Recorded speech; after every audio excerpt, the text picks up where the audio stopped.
Hello everyone, welcome to my channel. So आज की इस वीडियो में हम बात करेंगे क्लास 12 साइकोलॉजी के chapter variations in psychological attributes के बारे में। इस चैनल पर आपको और भी काफ़ी सारी वीडियोस मिल जाएंगी जो आपकी हेल्प करेंगी रिवीजन करने में। साथ ही कुछ नया कंटेंट भी आने वाला है, काफ़ी इंटरेस्टिंग मटेरियल होगा, तो चैनल को सब्सक्राइब जरूर कर देना। साथ ही वीडियो को लाइक करना और शेयर करना मत भूलना। शुरुआत करते हैं पहले कॉन्सेप्ट के साथ। सो ये है इंडिविजुअल डिफरेंसेस। अब आपको स्क्रीन पर दिख रहे हैं इंडिविजुअल्स। अब इनमें ये जो कलर का डिफरेंस है ये अपने आप में ही दिखा रहा है कि हर एक इंडिविजुअल अपने आप में यूनिक होता है और दूसरों से डिफरेंट। ये वेरिएशन हो सकती है उनकी कैरेक्टरिस्टिक्स में। मैं बात कर रही हूँ पर्सनालिटी की, इंटरेस्ट की, उनके अंदर जो स्किल्स हैं, उनके अंदर जो कैपेबिलिटीज को एक्वायर करने की क्षमता है, ये सारी ही चीज़ों में वो डिफर कर सकते हैं दूसरे लोगों से। ठीक है। सो फर्स्ट इंडिविजुअल में ये तीन कैरेक्टरिस्टिक्स अगर डोमिनेंट हैं तो वो दूसरे इंडिविजुअल से अपने आप में ही डिफरेंट हो जाता है। वैसे ही तीसरा इंडिविजुअल भी इस सेकंड वाले इंडिविजुअल से डिफरेंट है। तो ये हमें दिखाता है कि इंडिविजुअल जो हैं वो डिफरेंट होते हैं, एक दूसरे से यूनिक होते हैं। और यही वाला डिफरेंस, और जिसे हम कह सकते हैं डिस्टिंक्टिवनेस, जो हमें दिखता है पर्सन के कैरेक्टरिस्टिक्स में, उसके बिहेवियर करने के तरीके में, इस चीज़ को हम कहते हैं इंडिविजुअल डिफरेंसेस। ठीक है। तो जब हम एक पर्सन की बात कर रहे हैं तो ये एक पर्सन जो आपको दिख रहा है, इसकी पर्सनालिटी एक यूनिक तरीके की है, राइट। अब यहाँ पर पर्सनालिटी की बात मैं क्यों कर रही हूँ, क्योंकि एक अप्रोच ये कहती है कि पर्सन को जो चीज़ इन्फ्लुएंस करती है वो है उसके अपने ट्रेट्स, यानी ऐसी कैरेक्टरिस्टिक्स जो कि रिलेटिवली स्टेबल होती हैं और पर्सन के अंदर मौजूद होती हैं। ठीक है। तो यहाँ पर अगर सेकंड इंडिविजुअल जो है वो दूसरी सेट ऑफ कैरेक्टरिस्टिक्स के साथ आता है, तो ये वाले दोनों ही इंडिविजुअल में हम कहेंगे कि दोनों में डिफरेंसेस तो हैं, लेकिन इसका जो बेस है वो है इनके अंदर के ट्रेट्स का डिफरेंट होना। और अगर इनके छोटे से बेबी की बात करें तो उसकी पर्सनालिटी भी बिल्कुल डिफरेंट होगी। बात करते हैं सिचुएशनिज्म की। अब ये एक पर्टिकुलर पर्सपेक्टिव है जो ये कहता है सिंपली कि पर्सन का व्यवहार जो होगा उसके ऊपर इन्फ्लुएंस होगा सिचुएशन का। तो यहाँ पर ये वाली जो सिचुएशन है, यहाँ पर ये पर्सन डिफरेंटली एक्ट करेगा एज कंपेयर टू ये वाली सिचुएशन। दोनों ही सिचुएशन इन्फ्लुएंस करेंगी इस पर्सन के बिहेवियर को, इसके सोचने के तरीके को, इसकी फीलिंग्स को, और फाइनली वो जो पैटर्न्स लेकर आएगा उस चीज को। तो इस पर्टिकुलर पर्सन को इन्फ्लुएंस कर सकती हैं मल्टीपल सिचुएशंस, और उसके बेसिस पर हम इसको जब असेस करेंगे तो हमें पता लग जाएगा कि सिचुएशंस कैसे इन्फ्लुएंस करती हैं पर्सन को। यहाँ पर अब बात करने वाले हैं हम एट्रीब्यूट्स के बारे में। यहाँ पर ये जो 5 शब्द आपको दिख रहे हैं ये हैं एट्रीब्यूट्स, यानी ये ऐसी चीजें हैं जिसको आप पर्सन के अंदर पाओगे, इस चीज को मेजर करोगे और पर्सन को जानकारी दोगे इसके बारे में कि आपके जो इंटरेस्ट हैं वो कुछ इस तरीके के हैं, आपकी इंटेलिजेंस का लेवल ये है, आपकी पर्सनालिटी कैरेक्टरिस्टिक्स कुछ ऐसी हैं। यहाँ पर ये सारे ही एट्रीब्यूट्स जो हैं ये पर्सन को अपने बारे में कुछ ना कुछ बताएंगे, और हम साइकोलॉजी में जब इसको अप्रोच करेंगे तो ये काफ़ी साइंटिफिक मैनर में होगा, क्योंकि साइंटिफिक स्टडी कहा जाता है साइकोलॉजी को। तो अब सारे ही एट्रीब्यूट्स को सेपरेटली स्टडी करते हैं। सबसे पहले बात करते हैं इंटेलिजेंस की। इंटेलिजेंस को समझने के लिए लेते हैं एक एग्जाम्पल। यहाँ पर हमारे सामने है रोहन।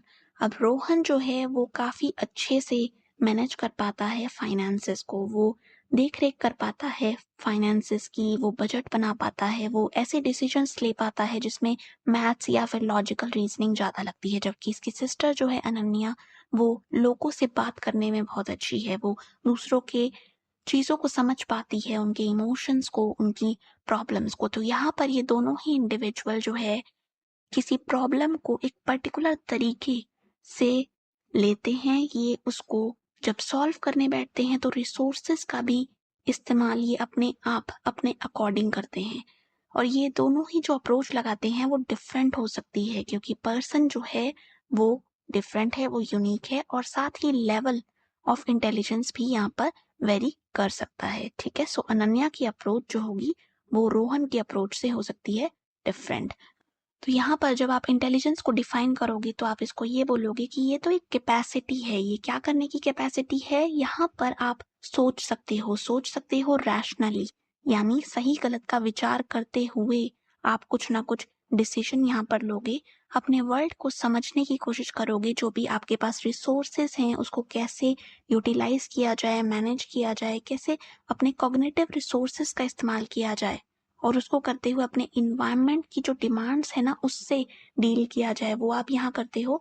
साथ ही जब भी कोई चैलेंजेस आते हैं तो आप जो बिहेवियर करते हो यानी एक्ट करते हो, वो भी बहुत ही ज़्यादा पर्पस को लिए हुए होता है। तो 3 चीज़ें हो रही हैं, आप थिंक कर रहे हो रैशनली, आप डील कर रहे हो अपने एनवायरनमेंट से, कैसे रिसोर्सेज का यूज़ सही से करते हुए, और एक्शन ले रहे हो। यानी यहाँ पर रिस्पॉन्स की बात हो रही है, बिहेवियर की बात हो रही है, जो कि बिना पर्पस के नहीं है। तो अब बात करते हैं इंटरेस्ट की। यहाँ पर विवेक जो है, इसको जब पूछा जाता है कि तुम्हें क्या पसंद है, क्या तुम्हें गार्डनिंग पसंद है, कुकिंग पसंद है, मैथमेटिक्स से रिलेटेड चीज़ें या पजल बनाना पसंद है या फिर कुछ और एक्टिविटीज़, तो ये बोलता है कि अरे मुझे तो पसंद है आर्ट और क्रिएटिव चीज़ें करना, मुझे तो सोशल मीडिया में काफ़ी इंटरेस्ट है। तो यहाँ पर ये पर्सन एक पर्टिकुलर एक्टिविटी को पिक कर रहा है, उसकी एक प्रेफरेंस है पर्टिकुलर जो उसको अच्छी लगती है और जिसमें अगर वो इंगेज होता है तो वो काफ़ी अच्छा परफॉर्म करेगा। तो यहाँ पर इंटरेस्ट में हम इंडिविजुअल की प्रेफरेंस को देखते हैं कि वो क्या चीज़ प्रेफर करता है, क्या चीज़ उसे फुलफिलमेंट देती है। बात करते हैं एप्टीट्यूड की, तो अगर अलेखा जो है वो जाती है जॉब के लिए और वहाँ पर उसका एक टेस्ट होता है जिसमें ये जानने की कोशिश की जाती है कि क्या इस पर्सन के अंदर इतनी कैपेसिटी है कि अगर इसको ट्रेनिंग दी जाए तो ये एक पर्टिकुलर स्किल को अपना लेगी, एक्वायर कर लेगी, वो भी अच्छे से, और परफॉर्म कर पाएगी उसके बेसिस पर। तो यहाँ पर हम एक पर्टिकुलर पर्सन के अंदर की कैपेसिटी को जान रहे हैं कि क्या वो एक पर्टिकुलर स्किल को एक्वायर कर सकता है आफ्टर ट्रेनिंग। अगर वो ऐसा कर सकता है तो वो उस पर्टिकुलर जॉब के लिए सुटेबल है, अदरवाइज दूसरे कैंडिडेट्स का एप्टीट्यूड मेजर किया जाता है। तो अब बात करते हैं पर्सनालिटी की। यहाँ पर आप ये मानकर चलो कि कुछ ना कुछ कैरेक्टरिस्टिक्स हम सब में होती हैं, तो अगर इस पर्सन की बात की जा रही है तो इसमें भी कुछ कैरेक्टरिस्टिक्स होंगी। तो मान लो ये काफ़ी ज़्यादा डोमिनेंट है, ये बोल्ड है, ये अपनी बात सही से रख पाती है, काफ़ी असर्टिवनेस इसमें हमें देखने को मिलती है, ऑनेस्ट ये रिस्पॉन्सेस देती है, कैंडिड अप्रोच है, किसी के आगे ऐसे ही नहीं झुकती। तो ये वाली चीज़ें जब आप सुन रहे हो और ये चीज़ें जो कि स्टेबल हैं, तो आपके दिमाग में इस पर्सन की एक छवि बन रही है, एक पर्सनालिटी बन रही है कि ओके, ये पर्सन जिसका नाम हम ले सकते हैं लीजा, ये एक स्ट्रॉन्ग पर्सनालिटी है जो कि डोमिनेंट तरीके से बिहेव करती है, जो कि सबमिसिव नहीं है, काफ़ी दप्पू तरीके की ये नहीं है, और ये अपनी फ्रेंड से डिफरेंट है जो कि काफ़ी ज़्यादा बातों में आ जाती है और अपनी बात को नहीं रख पाती। तो यहाँ पर हम 2 तरीके की पर्सनैलिटी को लेकर चल रहे हैं और दोनों ही केसेस में ये जो कैरेक्टरिस्टिक्स होंगी ये डिफरेंट भी होंगी और स्टेबल भी। तो इस पर्सन में ऐसा नहीं होगा कि ये चीज़ें चेंज हो जाएंगी, आज ये असर्टिव है, कल नहीं। बात करते हैं वैल्यूज़ की। हर एक इंडिविजुअल का एक वैल्यू सिस्टम होता है, कुछ ना कुछ चीज़ें जो वो अपने दिमाग में रखता है और उस चीज़ पर चलता है। क्यों? क्योंकि वो मानता है कि ये तो होना ही चाहिए। एक आइडल फॉर्म ऑफ बिहेवियर के बारे में उसके कुछ बिलीव्स होते हैं। तो अगर ये वाली पर्सन मानती है कि पर्सन को ऑनेस्ट होना चाहिए, उसको फेयरनेस वाले इस कॉन्सेप्ट को ध्यान में रखना चाहिए, कंपैशनेट होना चाहिए टूवर्ड्स अदर, इंटीग्रिटी होनी चाहिए। तो यहाँ पर ये सारी ही चीज़ें जो हैं इस पर्सन की वैल्यूज़ को दिखा रही हैं कि कैसे ये अपने दिमाग में बिलीव्स लिए हुए है कि एक आइडल मोड ऑफ बिहेवियर क्या होना चाहिए। तो यहाँ पर वैल्यूज़ जो हैं वो कुछ भी हो सकती हैं, ये कुछ एग्जाम्पल्स हैं, बहुत सारी वैल्यूज़ हो सकती हैं हमारे वैल्यू सिस्टम में, और डिपेंड करता है कि आप कौन सी वैल्यू से ज़्यादा अलाइंड फील करते हो और कौन सी वैल्यू आपके बिहेवियर में दिखती है। तो अगर हमारे पास इतने सारे साइकोलॉजिकल एट्रीब्यूट्स हैं तो इनको अगर हमें स्टडी करना है इंडिविजुअल में तो हमें यूज़ करने होंगे असेसमेंट मेथड्स। तो ये हैं एग्जांपल असेसमेंट मेथड्स की। बात करते हैं पहले असेसमेंट मेथड की, ये है साइकोलॉजिकल टेस्ट। अब ये आपके लिए काफ़ी फेमिलियर है, आपने ये कंडक्ट भी किया होगा आई गेस। तो यहाँ पर साइकोलॉजिकल टेस्ट में आप इस पर्सन को अगर जानना चाहते हो तो आप क्या करोगे, आप इस पर्सन को ये टेस्ट दोगे जिससे ये हमें पता लगेगा कि इस पर्सन की मेंटल कैरेक्टरिस्टिक्स क्या हैं, इसके बिहेवियरल पैटर्न्स क्या हैं, ये कैसे बिहेव करता है, ये कैसे सोचता है, और ये सब होगा काफ़ी ऑब्जेक्टिव तरीके से और स्टैंडर्डाइज्ड सेटिंग रहेगी। यानी ऐसा नहीं होगा कि अगर कोई दूसरा पर्सन आए तो उसके लिए कुछ और प्रोसीजर आप यहाँ पर रखोगे। इसके साथ भी आप रैपो फॉर्म करोगे, रिलायबिलिटी, वैलिडिटी, नॉर्म्स, जो चीज़ें हमने 11th में देखी हैं वो सारी चीज़ें आप यहाँ पर अप्लाई करते हुए इस टेस्ट को इस पर्सन को दोगे और उसके बेसिस पर आप जान पाओगे कि ये कैसे सोचता है, ये कैसे बिहेव करता है। ठीक है, यहाँ पर आप जान सकते हो इसके इंटेलिजेंस को, इसके इंटरेस्ट को, इसके एप्टीट्यूड को। और ये जो टेस्ट होते हैं ये काफ़ी ज़्यादा यूज़ किए जाते हैं। ये यूज़ किए जाते हैं क्लिनिकल सेटिंग्स में, यहाँ पर डायग्नोसिस में, यानी अगर कोई मानसिक बीमारी है तो उसके लिए भी इस तरीके के टेस्ट यूज़ किए जाते हैं ताकि पर्टिकुलर डायग्नोसिस पर्सन को दिया जा सके। आर्मी के जो पेपर होते हैं वहाँ पर भी इस तरीके के टेस्ट हमें देखने को मिलते हैं। ट्रेनिंग में, प्लेसमेंट में, सिलेक्शन में, ऑर्गेनाइजेशंस में ये काफ़ी यूज़ किए जाते हैं।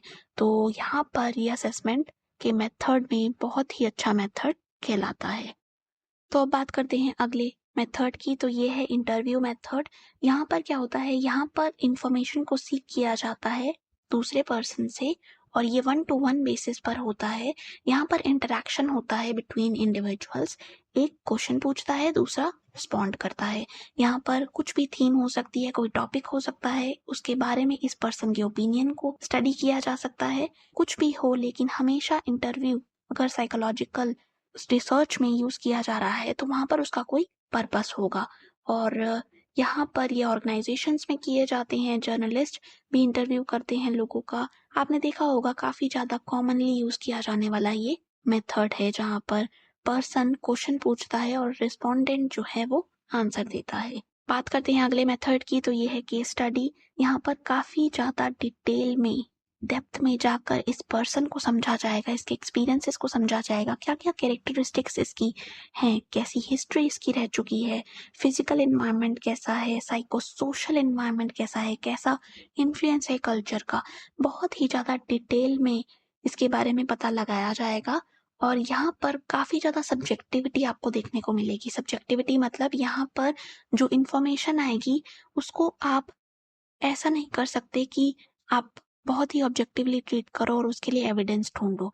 वो इस पर्सन के यूनिक एक्सपीरियंस हैं, तो ऐसे में यहाँ पर आप ये जो रिजल्ट्स आएंगे उस चीज़ को बाहर नहीं लगा सकते। वो इस पर्सन के लिए, इस पर्सन के कॉन्टेक्स्ट में बेटर तरीके से आप समझ सकते हो, लेकिन यहाँ से बाहर उस चीज़ को जनरलाइज करना, उस चीज़ को लगाना दूसरे लोगों पर, वो थोड़ा डिफिकल्ट हो जाता है। ठीक है, सो केस स्टडी में हम और भी काफ़ी सारे मेथड्स के थ्रू इंफॉर्मेशन को कलेक्ट कर सकते हैं। हम यूज़ कर सकते हैं इंटरव्यू का, हम यूज़ कर सकते हैं साइकोलॉजिकल टेस्ट का या फिर क्वेश्चनियर्स का, लेकिन पर्पस यही रहेगा कि इन डेप्थ में इस पर्सन को स्टडी किया जाए। बात करते हैं ऑब्जर्वेशन मेथड की, तो यहाँ पर ये जो चीज़ अभी हुई कि यहाँ पर इस आँख ने इधर-उधर देखा, इसने क्या देखा? क्या ये मेयर साइट को देखना था या फिर ये ऑब्जर्वेशन थी? ये थी ऑब्जर्वेशन। क्यों? क्योंकि यहाँ पर एक पर्पस के साथ ये किया गया। ये किया गया क्योंकि जो बिहेवियर देखा गया उसको सेलेक्ट किया गया था, उसको रिकॉर्ड करने की इंटेंशन से ये वाली एक्टिविटी हुई। और जब रिकॉर्ड किया जाएगा उसके बाद इस डेटा को जो कि आया है पर्सन के दिमाग में उसको एनालाइज किया जाएगा। तो सबसे पहले आप यहाँ पर सेलेक्ट करते हो जिस चीज़ को आपको ऑब्जर्व करना है, जिस चीज़ को आपको नोटिस करना है, देन आप उसको रिकॉर्ड करते हो एंड फाइनली उसको एनालाइज किया जाता है ताकि थीम्स पता लग सके कि पर्सन जो है वो कैसे बिहेव करता है उसकी नेचुरल सेटिंग में। तो यहाँ पर आप कहीं पर भी डाटा में इन्वॉल्व नहीं हुए, आपने दूर से इस चीज़ को नोटिस किया। अब इसके काफ़ी सारे टाइप्स हो सकते हैं लेकिन उतना डिटेल में हम यहाँ पर नहीं जाएंगे। बात करें सेल्फ रिपोर्ट के बारे में, तो यहाँ पर पर्सन अपने बारे में इंफॉर्मेशन देता है, ऐसी इंफॉर्मेशन जिसे हम कह सकते हैं ये तो फैक्चुअल है। क्यों? क्योंकि ये है उसके बारे में, खुद के बारे में, उसके ओपिनियंस क्या हैं, उसके बिलीव्स क्या हैं, क्या क्या चीज़ें वो अपने दिमाग में स्ट्रांगली लिए हुए है। और ये हमें कैसे पता लगेगा? हम यूज़ कर सकते हैं क्वेश्चनियर्स का, डायरी का, उसके ऊपर हम कुछ ना कुछ साइकोलॉजिकल टेस्ट कर सकते हैं। तो ये जो चीज़ हम कर रहे हैं ये इसीलिए है ताकि हम इस पर्सन के बारे में फैक्चुअल इंफॉर्मेशन जान सकें इसके खुद के मुंह से। ठीक है, तो सेल्फ रिपोर्ट, अपने बारे में जानकारी पर्सन खुद देगा। मीन्स हो सकते हैं कुछ इस तरीके से। वापस चलते हैं अपने पहले एट्रीब्यूट की तरफ जो कि हमने पढ़ा था। कौन सा था? क्या आपको याद है? मुझे तो याद है ये था इंटेलिजेंस। और इसकी डेफिनेशन मैंने क्या बताई थी कि यहाँ पर आप थिंक कर रहे होते हो, रैशनली डील करते हो एनवायरनमेंट से अच्छे तरीके से, रिसोर्सेज को अच्छे से यूटिलाइज करते हुए यहाँ पर आप अडेप्ट करते हो अपने एनवायरनमेंट में, और एक्शन जो होता है, एक्ट जो आप करते हो वो होता है पर्पस के साथ। ये वाली जो डेफिनेशन है ये वेस्लर की दी हुई डेफिनेशन है। और यहाँ पर हम इंटेलिजेंस को जब समझते हैं तो ये इन्वायरमेंट में कैसे पर्सन अडेप्ट कर पा रहा है, इस चीज को फोकस में रखते हुए बनाई गई डेफिनेशन है। जबकि जो दूसरे साइकोलॉजिस्ट थे अर्ली टाइम में, उन्होंने कुछ डिफरेंट इस चीज की डेफिनेशन दी थी। तो अगर एक एग्जांपल लें तो पहले साइकोलॉजिस्ट जिसने इंटेलिजेंस पर काफी वर्क किया है, जिसका नाम है एल्फ्रेड बीने, उन्होंने बोला कि इंटेलिजेंस क्या है, ये है सिंपली पर्सन की एबिलिटी क्या करने की, जज करने की, अंडरस्टैंड करने की और रीजन करने की। और ये सारी ही एबिलिटीज अगर पर्सन अच्छे से कर पाता है तो एबिलिटी टू जज well, understand well and reason well, तो ऐसा पर्सन कहलाएगा इंटेलिजेंट। ठीक है। वहीं दूसरे जो साइकोलॉजिस्ट हुए जैसे कि गार्डनर या फिर स्टर्नबर्ग, उन्होंने ये बोला कि इंडिविजुअल हमेशा अपने इन्वायरमेंट में अडेप्ट कर रहा हो, ऐसा नहीं होता।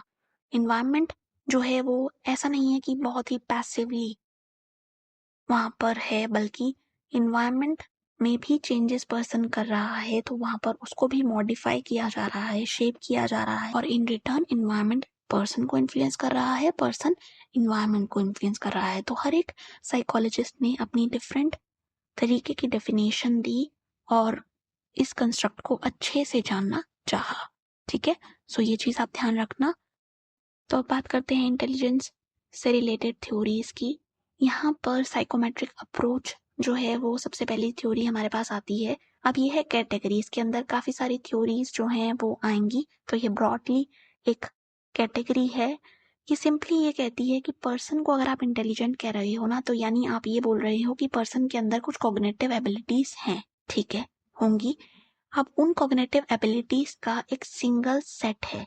ठीक है, और ये सिंगल इंडेक्स, एक सिंगल चीज कैसे दिखेगी, ये दिखेगी जब पर्सन किसी प्रॉब्लम को सॉल्व करने बैठेगा। तो ये है सारी कॉग्निटिव एबिलिटीज, और इन सब चीजों का एक सिंगल इंडेक्स है जो कि तब दिखेगा जब पर्सन अपनी परफॉर्मेंस देगा, यानी वो किसी टास्क को, किसी प्रॉब्लम को सॉल्व करने बैठेगा। तो ऐसे में ये हो गया एग्रीगेट किस चीज का, एबिलिटीज का।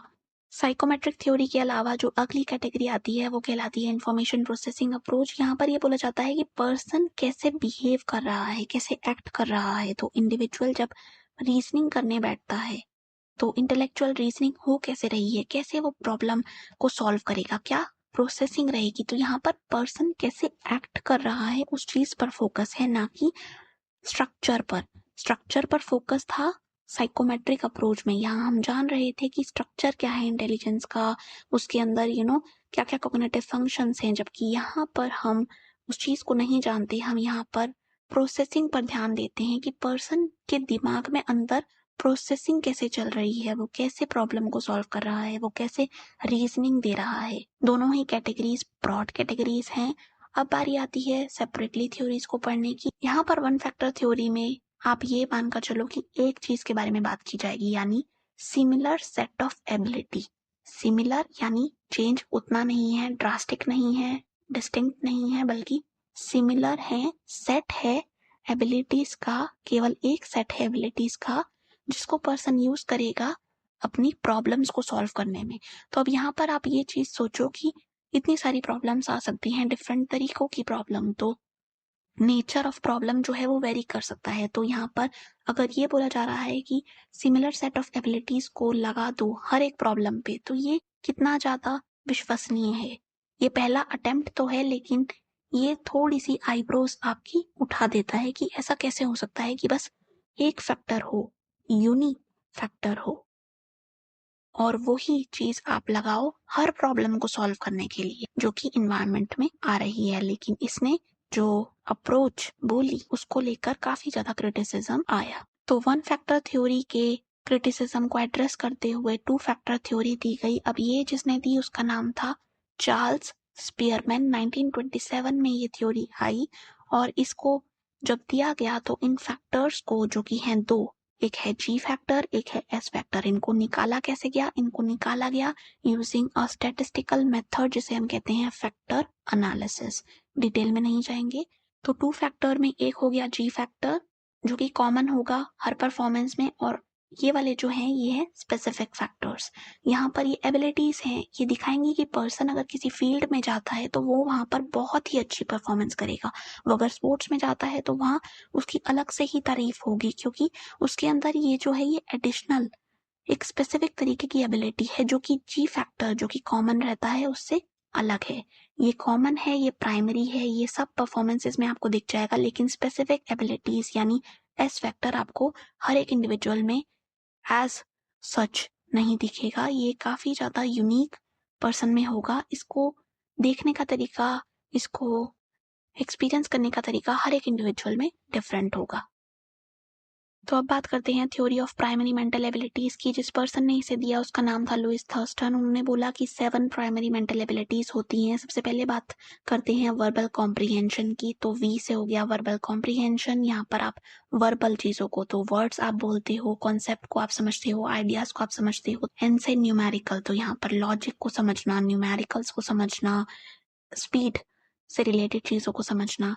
देन आता है स्पेशल। स्पेशल रिलेशन में यहाँ पर आप देखते हो कि कैसे आप पैटर्न्स को समझ पा रहे हो। स्पेशल में हमेशा आप ये मानकर चलो कि पर्सन अपने इन्वायरमेंट में कुछ ना कुछ विजुअलाइज कर रहा है, कुछ ना कुछ पैटर्न्स बना रहा है, फॉर्म्स बना रहा है, उन चीजों को मीनिंग दे रहा है। Then perceptual speed. परसेप्शन मतलब कैसे आप मीनिंग देते हो अपने सेंसेस के द्वारा प्राप्त की गई इंफॉर्मेशन को। तो जिस पर्सन की परसेप्चुअल स्पीड अच्छी होगी वो क्या करेगा, वो जब चीजों को देखेगा, उसने एक पेंटिंग देखी, वो बहुत ही अच्छे तरीके से उन चीजों को देख पाएगा जो एक आम बंदा ना देख पाए। वो डिटेल्स को ग्रास्प कर लेगा, उसकी स्पीड अच्छी होगी इन चीजों को देखने की। ठीक है, तो क्वालिटी भी होगी, क्वांटिटी भी ज्यादा होगी। तो परसेप्शन को लेकर जो स्पीड होगी ना, जिसे हम कहते हैं परसेप्चुअल स्पीड, वो अच्छी मानी जाएगी। बात करें अगले एबिलिटी की, तो ये है वर्ड फ्लुएंसी। पर्सन क्या वर्ड्स को अच्छे से यूज कर पा रहा है, फ्लुएंटली एंड फ्लेक्सिबली, ये यहाँ पर देखा जाता है। बात करते हैं मेमोरी की, तो यहाँ पर जो इनकोडिंग है, यानी पर्सन का अपने सेंस ऑर्गन्स के थ्रू इंफॉर्मेशन को इन्वायरमेंट से लेना, उस चीज को स्टोर करना और जरूरत पड़ने पर उस चीज को बाहर निकाल देना, रिट्रीव करना, क्या ये हो पा रहा है या नहीं। तो यहाँ पर कितने आसानी से पर्सन रिकॉल कर पा रहा है। बात कर रही हूँ रिकॉल की, तो यहाँ पर कोई भी ऑप्शन पर्सन को नहीं दिया जाएगा। पर्सन से बस पूछा जाएगा क्वेश्चन और उसको खुद ही उस आंसर को प्रोड्यूस करना होगा। तो कोई भी चॉइस नहीं दी जाएगी। रिकॉग्निशन की बात मैं यहाँ नहीं कर रही। लास्ट जो रीजनिंग आती है वो है इंडक्टिव रीजनिंग। यहाँ पर आप क्या करते हो, आप रूल्स बनाते हो। किसके बेसिस पर? आप अपने ऑब्जर्वेशंस करते हो पहले और उसके बेसिस पर किसी कंक्लूजन तक पहुंचते हो, किसी जनरल कंक्लूजन तक। तो ये जो है ये इंडक्टिव रीजनिंग है। रीजनिंग यानी आप कुछ ना कुछ कंक्लूजन तक पहुंचने की कोशिश कर रहे हो, लेकिन उसका जो प्रोसीजर रहेगा वो ये रहेगा कि आप पहले ऑब्जर्व करोगे कि मेरे पास क्या क्या चीजें हैं। तो आप अपनी स्पेसिफिक ऑब्जर्वेशंस के बेसिस पर एविडेंस खुद कलेक्ट करके देखोगे कि जनरल कंक्लूजन मैं इसमें से क्या निकाल सकता हूँ। तो ये है VNSPWMI करके आप इसको याद कर सकते हो, 7 प्राइमरी मेंटल एबिलिटीज, जो कि दी थी लुइस थर्स्टन ने। तो अब बात करते हैं हायरार्किकल मॉडल ऑफ इंटेलिजेंस की। यहाँ पर इसको जिस पर्सन ने दिया है उनका नाम है आर्थर जेनसन। उन्होंने बोला कि इंटेलिजेंस में जो एबिलिटीज होती है ना, जो भी कॉग्निटिव एबिलिटीज आप लगाते हो, वो 2 लेवल पर ऑपरेट हो रही होती हैं। तो यहाँ पर जो लेवल 1 है, इसमें क्या होता है कि अगर मैं आपसे कहूँ कि आपको एक लिस्ट याद करनी है, रटनी है, और आप कहोगे ओके रट लेते हैं, और आपने वो चीज मेमोराइज कर ली। तो जब आपसे बोला गया कि ओके नाउ प्रोड्यूस करो उस लिस्ट को, बताओ मुझे सारे वर्ड्स, तो यहाँ पर आपका अपना कुछ एडिशनल इनपुट नहीं लगा। आपको जो इनपुट दिया गया आपने वैसा ही आउटपुट मुझे प्रोवाइड किया। तो यहाँ पर ये जो सिमिलैरिटी देखने को मिली है इनपुट और आउटपुट में, क्वांटिटी और क्वालिटी वाइज, वो चीज आपको लेवल 1 में भी देखने को मिलेगी। यहाँ पर ये होगा एसोसिएटिव लर्निंग का, जिसमें आउटपुट इज मोर और less similar to the input होता है, ठीक है। तो मेमोरी से इंफॉर्मेशन को जब आप बाहर निकालते हो तो वो वाली जो इंफॉर्मेशन होती है उसके साथ आप कुछ छेड़छाड़ नहीं करते, आप कुछ ना कुछ अपना दिमाग वहां पर नहीं इतना खपाते कि okay let me analyse this first, let me add my observations to it. तो कोई भी इनपुट आपकी तरफ से हायर ऑर्डर स्किल को यूज करता हुआ इस लेवल पर नहीं दिखता, वो दिखता है लेवल सेकंड पर। यहाँ पर आप अपनी कॉग्निटिव कॉम्पिटेंस का यूज करते हो, यानी अपनी स्किल्स लगाते हो। तो आपको यहाँ पर जो इनपुट दिया जाएगा उस इनपुट को आप वैसा नहीं रहने दोगे, आप उसको ट्रांसफॉर्म करोगे, मॉडिफाई करोगे, चेंज करोगे, ताकि आप जो आंसर प्रोड्यूस करो वो बहुत ही ज्यादा डिफरेंट और एडवांस्ड या फिर इवॉल्व्ड लेवल का हो। तो यहाँ पर आप अपना एफर्ट ज्यादा दे रहे हो एज कम्पेयर टू दिस, जहाँ पर सिमिलर सा इनपुट और आउटपुट रहता है, जो कि यहाँ पर चेंज देखने को मिल सकता है। आर्थर जेनसन ने दिया है ये model, hierarchical model of intelligence कहलाता है। तो अब बात करते हैं जेपी गुल्फोर्ड के द्वारा दिए गए इस मॉडल की। इसका नाम है स्ट्रक्चर ऑफ इंटेलेक्ट मॉडल। यहाँ पर ये बोला गया कि पर्सन को जब आप कोई टास्क देते हो, कोई ऐसा टास्क जो कि उसकी अटेंशन को रिक्वायर करता है, तो जब वो उस चीज को परफॉर्म कर रहा होगा तो वहां पर तीन चीजें होंगी। तो एक होगा ऑपरेशंस, यानी जब इस टास्क को वो पर्सन कर रहा है तो उसके दिमाग में चल क्या क्या रहा है। हो सकता है कि वो अपने कॉग्निशन को, अपनी थिंकिंग की कैपेसिटी को यूज कर रहा हो, वो अपनी मेमोरी में चीजों को रख रहा हो कि ओके मेरा प्रीवियस स्टेप ये था तो अब आगे वाले स्टेप ऐसे होने चाहिए। वो अपनी मेमोरी में इंफॉर्मेशन को रिटेन किए हुए है, मतलब रखे हुए है टाइम के लिए। और डाइवर्जेंट प्रोडक्शन वो यहाँ पर कर सकता है, यानी मल्टीपल आइडियाज को जनरेट कर सकता है। या फिर हो सकता है वो कन्वर्जेंट प्रोडक्शन करे, यानी आइडियाज मल्टीपल ना बनाते हुए एक स्पेसिफिक आइडिया पर, एक स्पेसिफिक प्रॉब्लम सॉल्व करने के तरीके पर वो पहुंचे बहुत सारी चीजों को देखने के बाद। और वो इवेल्युएट भी कर रहा होगा कि मैं इस टास्क को कैसे परफॉर्म कर रहा हूँ और कैसे बेहतर कर सकता हूँ। तो यहाँ पर रिस्पोंडेंट यानी आपका पार्टिसिपेंट क्या कर रहा है जब वो उस टास्क को कर रहा है, उस टेस्ट को कंप्लीट कर रहा है, तो वो चीज आप कंसीडर करते हो। दूसरा आता है यहाँ पर कंटेंट। तो यहाँ पर कंटेंट का मतलब कि किस तरीके का मटेरियल है या इंफॉर्मेशन है जिसके ऊपर ये वाले ऑपरेशंस हो रहे हैं। तो यहाँ पर क्या दिया जा रहा है उसे जिसके ऊपर ये वाले ऑपरेशंस लग रहे हैं, इवैल्यूएशन हो रहा है, मेमोरी में रखी जा रही हैं चीजें, वो किस तरीके का कंटेंट है। क्या वो विजुअल है, यानी उसमें आपको इमेजेस देखने को मिल रही हैं। क्या वो ऑडिटरी है, यानी साउंड इन्वॉल्व है। सिंबॉलिक है, कुछ ना कुछ लेटर्स या नंबर्स का यूज वहां पर हो रहा है। सिमेंटिक है, सिमेंटिक मतलब वर्ड्स का इन्वॉल्व होना। या फिर वो बिहेवियरल है, यानी क्या आपको ये प्रोवाइड किया जा रहा है कि आपके पास इंफॉर्मेशन होगी कि पर्सन जो है वो कैसे बिहेव करते हैं, उनके एटीट्यूड्स क्या हैं, उनकी जरूरतें क्या हैं, वो सारी चीजें। तो यहाँ पर ये जो कंटेंट है ना, इसके ऊपर ऑपरेशंस किए जाएंगे। इसकी नेचर हो सकती है एक पर्टिकुलर तरीके की, तो visual, auditory, symbolic, semantic and behavioural. Then आता है प्रोडक्ट। यहाँ पर क्या होता है कि पर्सन जिसको आप कह रहे हो रिस्पोंडेंट, वो जो इंफॉर्मेशन आपको मिल रही है उस चीज को प्रोसेस कर कैसे रहा है। क्या वो कुछ ना कुछ छोटी छोटी यूनिट्स बना रहा है, या क्लासेस बना रहा है, सिस्टम्स क्रिएट कर रहा है, ट्रांसफॉर्मेशन वहां पर वो देख रहा है, इम्प्लीकेशंस। तो ये सारी चीजें तब हो रही हैं जब एक टास्क को परफॉर्म किया जा रहा है। तो ऑपरेशंस, मेंटल ऑपरेशंस क्या हैं, कंटेंट किस तरीके का मटेरियल है, एंड किस तरीके की फॉर्म यूज की जा रही है जब इस चीज को प्रोसेस किया जा रहा है। ठीक है, तो ये तीनों ही इंटरलिंक्ड हैं और ये आपस में कंबाइंड होकर एक क्यूब सा बनाते हैं जिसमें कई सारे सेल्स होते हैं। तो ये होते हैं 6 हो गए ऑपरेशंस, 5 हो गए हमारे कंटेंट। तो 5 तरीके से कंटेंट को मैंने बताया। और प्रोडक्ट के केस में हमारे पास 6 कैटेगरीज आती हैं। तो आप क्या करते हो, 6 × 5 × 6 जब करते हो तो आपके पास ये जो मॉडल आता है इसमें सेल्स बनते हैं जो कि होते हैं 180।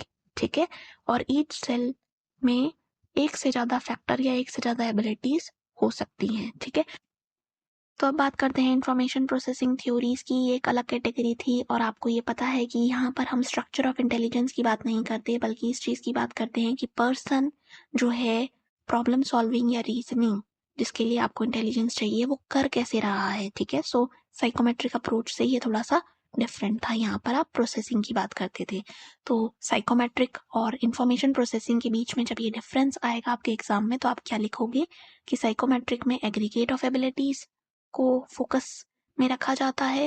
यहाँ पर आपको यूनिफैक्टर थ्योरी याद आ रही होगी, एग्रीगेट ऑफ एबिलिटी की बात वहाँ की जाती है, स्ट्रक्चर ऑफ इंटेलेक्ट मॉडल भी याद आ रहा होगा। तो काफी सारी चीजें जो हमने पढ़ी वो इस मॉडल की थी। अब हम बात करेंगे इंफॉर्मेशन प्रोसेसिंग अप्रोच के बारे में, जहां पर आप कॉग्निटिव फंक्शंस को देखते हो, पर्सन की रीजनिंग कैसे की जा रही है, क्या प्रोसेस है, वो चीज आप ध्यान में रखते हो। तो सबसे पहले बात करते हैं थ्योरी ऑफ मल्टीपल इंटेलिजेंसेस की। यहाँ पर मल्टीपल वर्ड आपको ध्यान में रखना है। हॉवर्ड गार्डनर ने ये थ्योरी दी है। अब ये टर्म जो है वो मल्टीपल है, तो यानी काफी सारी तरीके की इंटेलिजेंस आपको यहाँ देखने को मिलेगी, केवल एक इंटेलिजेंस नहीं होती। इन्होंने बोला था बहुत सारी तरीके की इंटेलिजेंस होती हैं, जैसे कि यहाँ पर आपको दिख रहा है, यहाँ पर हर एक पर्सन एक डिफरेंट कैटेगरी दिखा रहा है, एक डिफरेंट टाइप ऑफ इंटेलिजेंस दिखा रहा है। कुछ है वर्बल चीजों से रिलेटेड, लिंग्विस्टिक से रिलेटेड, कुछ लॉजिक से, देन विजन से, म्यूजिक से, मूवमेंट से, पीपल की इन्वॉल्वमेंट है, अपने आप की इन्वॉल्वमेंट है, नेचर की इन्वॉल्वमेंट है, एंड फाइनली पर्पस या मीनिंग की इन्वॉल्वमेंट है। तो यहाँ पर डिफरेंट तरीके से पर्सन जो है वो इंटेलिजेंस को एक्सपीरियंस भी करता है और इंटेलिजेंट कहलाता है अगर ये चीजें उसमें हो तो पहला जो इन्होंने टाइप दिया वो कहलाया लिंग्विस्टिक। अब यहाँ पर ये जो पर्सन है जिसका नाम है रोहन, इसको अगर हम बोलें कि ये तो बहुत ही अच्छी लिंग्विस्टिक इंटेलिजेंस लिए हुए है, तो यानी ये क्या करता है, ये अपनी लैंग्वेज को बहुत अच्छे से यूज कर पाता है, ये फ्लुएंटली बोल पाता है, एक्सप्रेस कर पाता है कि ये क्या सोच रहा है, दूसरों को अंडरस्टैंड कर पाता है।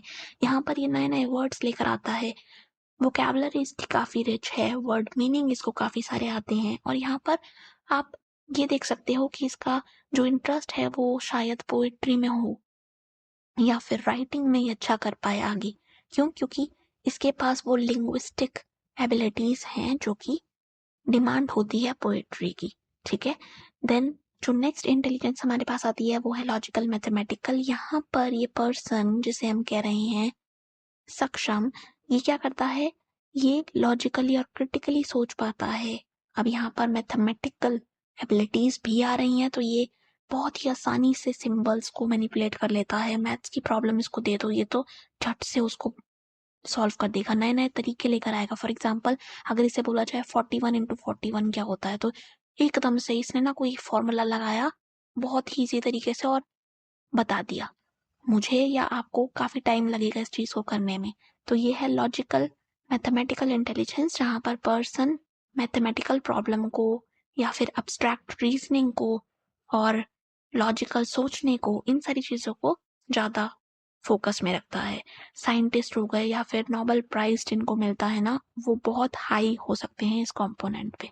बात करते हैं स्पेशल इंटेलिजेंस की, तो यहाँ पर नैन्सी जो है वो क्या करती है, वो बहुत ही अच्छे पैटर्न्स देख लेती है, फॉर्म्स देख लेती है, मेंटल इमेजेस बनाती है, इमेजिनेशन का यूज करती है बहुत ही एक्टिवली।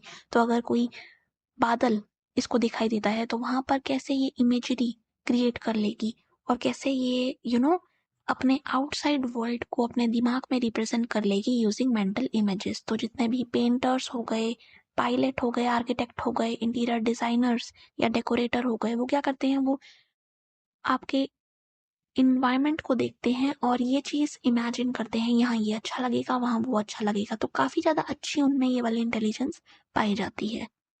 तो अब बात करते हैं रिंकी की। ये बहुत ही अच्छी रिदम्स बनाती है, इसको पैटर्न्स पता है, ये जब म्यूजिक को सुनती है तो ये बीट्स को समझ पाती है, पकड़ पाती है और उस चीज को ये प्रोड्यूस भी कर पाती है। तो ये जो एबिलिटीज है ना, जहाँ पर म्यूजिक को लेकर काफी ज्यादा पर्सन का झुकाव है, साउंड को लेकर सेंसिटिविटी है, वाइब्रेशंस अच्छी लगती हैं, नए नए तरीकों से साउंड ये निकाल सकती है, बीट बॉक्सिंग भी ये सीख रही है। तो ये सारी चीजें क्या हैं, ये म्यूजिकल इंटेलिजेंस को दिखाती हैं कि पर्सन का एक पर्टिकुलर तरीके का इंटेलिजेंस है और ये अपने आप में यूनिक है, ठीक है। अब बात करते हैं एमा की। हमेशा से वो डांसिंग के कंपटीशन में फर्स्ट आती है। क्यों? क्योंकि बहुत अच्छा डांस करती है, तो अपनी बॉडी को क्रिएटिवली किस तरीके से रिप्रेजेंट करना है, कैसे मूवमेंट्स यहाँ पर हमें करनी है, कैसे फ्लेक्सिबली और क्रिएटिवली आपको डिस्प्ले करना है, जो चीज़ आप एक्सप्रेस करना चाहते हो वो चीज़ एमा को बहुत अच्छी आती है। तो यहाँ पर मूवमेंट से रिलेटेड चीज़ें आपको देखने को मिलेंगी और बॉडी काइनेस्थेटिक इंटेलिजेंस इस चीज़ को कहा जाएगा। तो बात करते हैं इंटरपर्सनल इंटेलिजेंस की। यहाँ पर इंटरपर्सनल वर्ड क्या बता रहा है कि लोगों की प्रेजेंस है। आप किसी पर्सन से डील कर रहे हो और डील करने में आपको क्या करना होता है, दूसरे को समझना होता है। ऐसे लोग जिनमें ये वाली इंटेलिजेंस बहुत हाई होती है, जैसे कि है सोफिया में, ये क्या करते हैं, ये लोगों को समझ पाते हैं, ये उनके व्यवहार को, उनकी फीलिंग्स को, उनकी क्या इंटेंशंस हैं, क्या मोटिव्स हैं, कैसे वो बात कर रहे हैं, क्यों ऐसे वो बात कर रहे हैं, क्या वो सटल साइंस दिखा रहे हैं अपने कम्युनिकेशन से जो कि हो रहा है नॉन वर्बल। ये सारी चीज़ें बहुत अच्छे से देख पाते हैं और उसके बेसिस पर अपने कम्युनिकेशन को बेहतर बना पाते हैं। तो साइकोलॉजिस्ट या फिर काउंसलर, सोशल वर्कर्स, लीडर्स बहुत अच्छे से इस चीज़ का यूज़ करते हैं। जहाँ पर भी लोगों से डील करना होना, ये वाली इंटेलिजेंस बहुत ज़्यादा प्राइमरी हो जाती है वहाँ पर। ठीक है,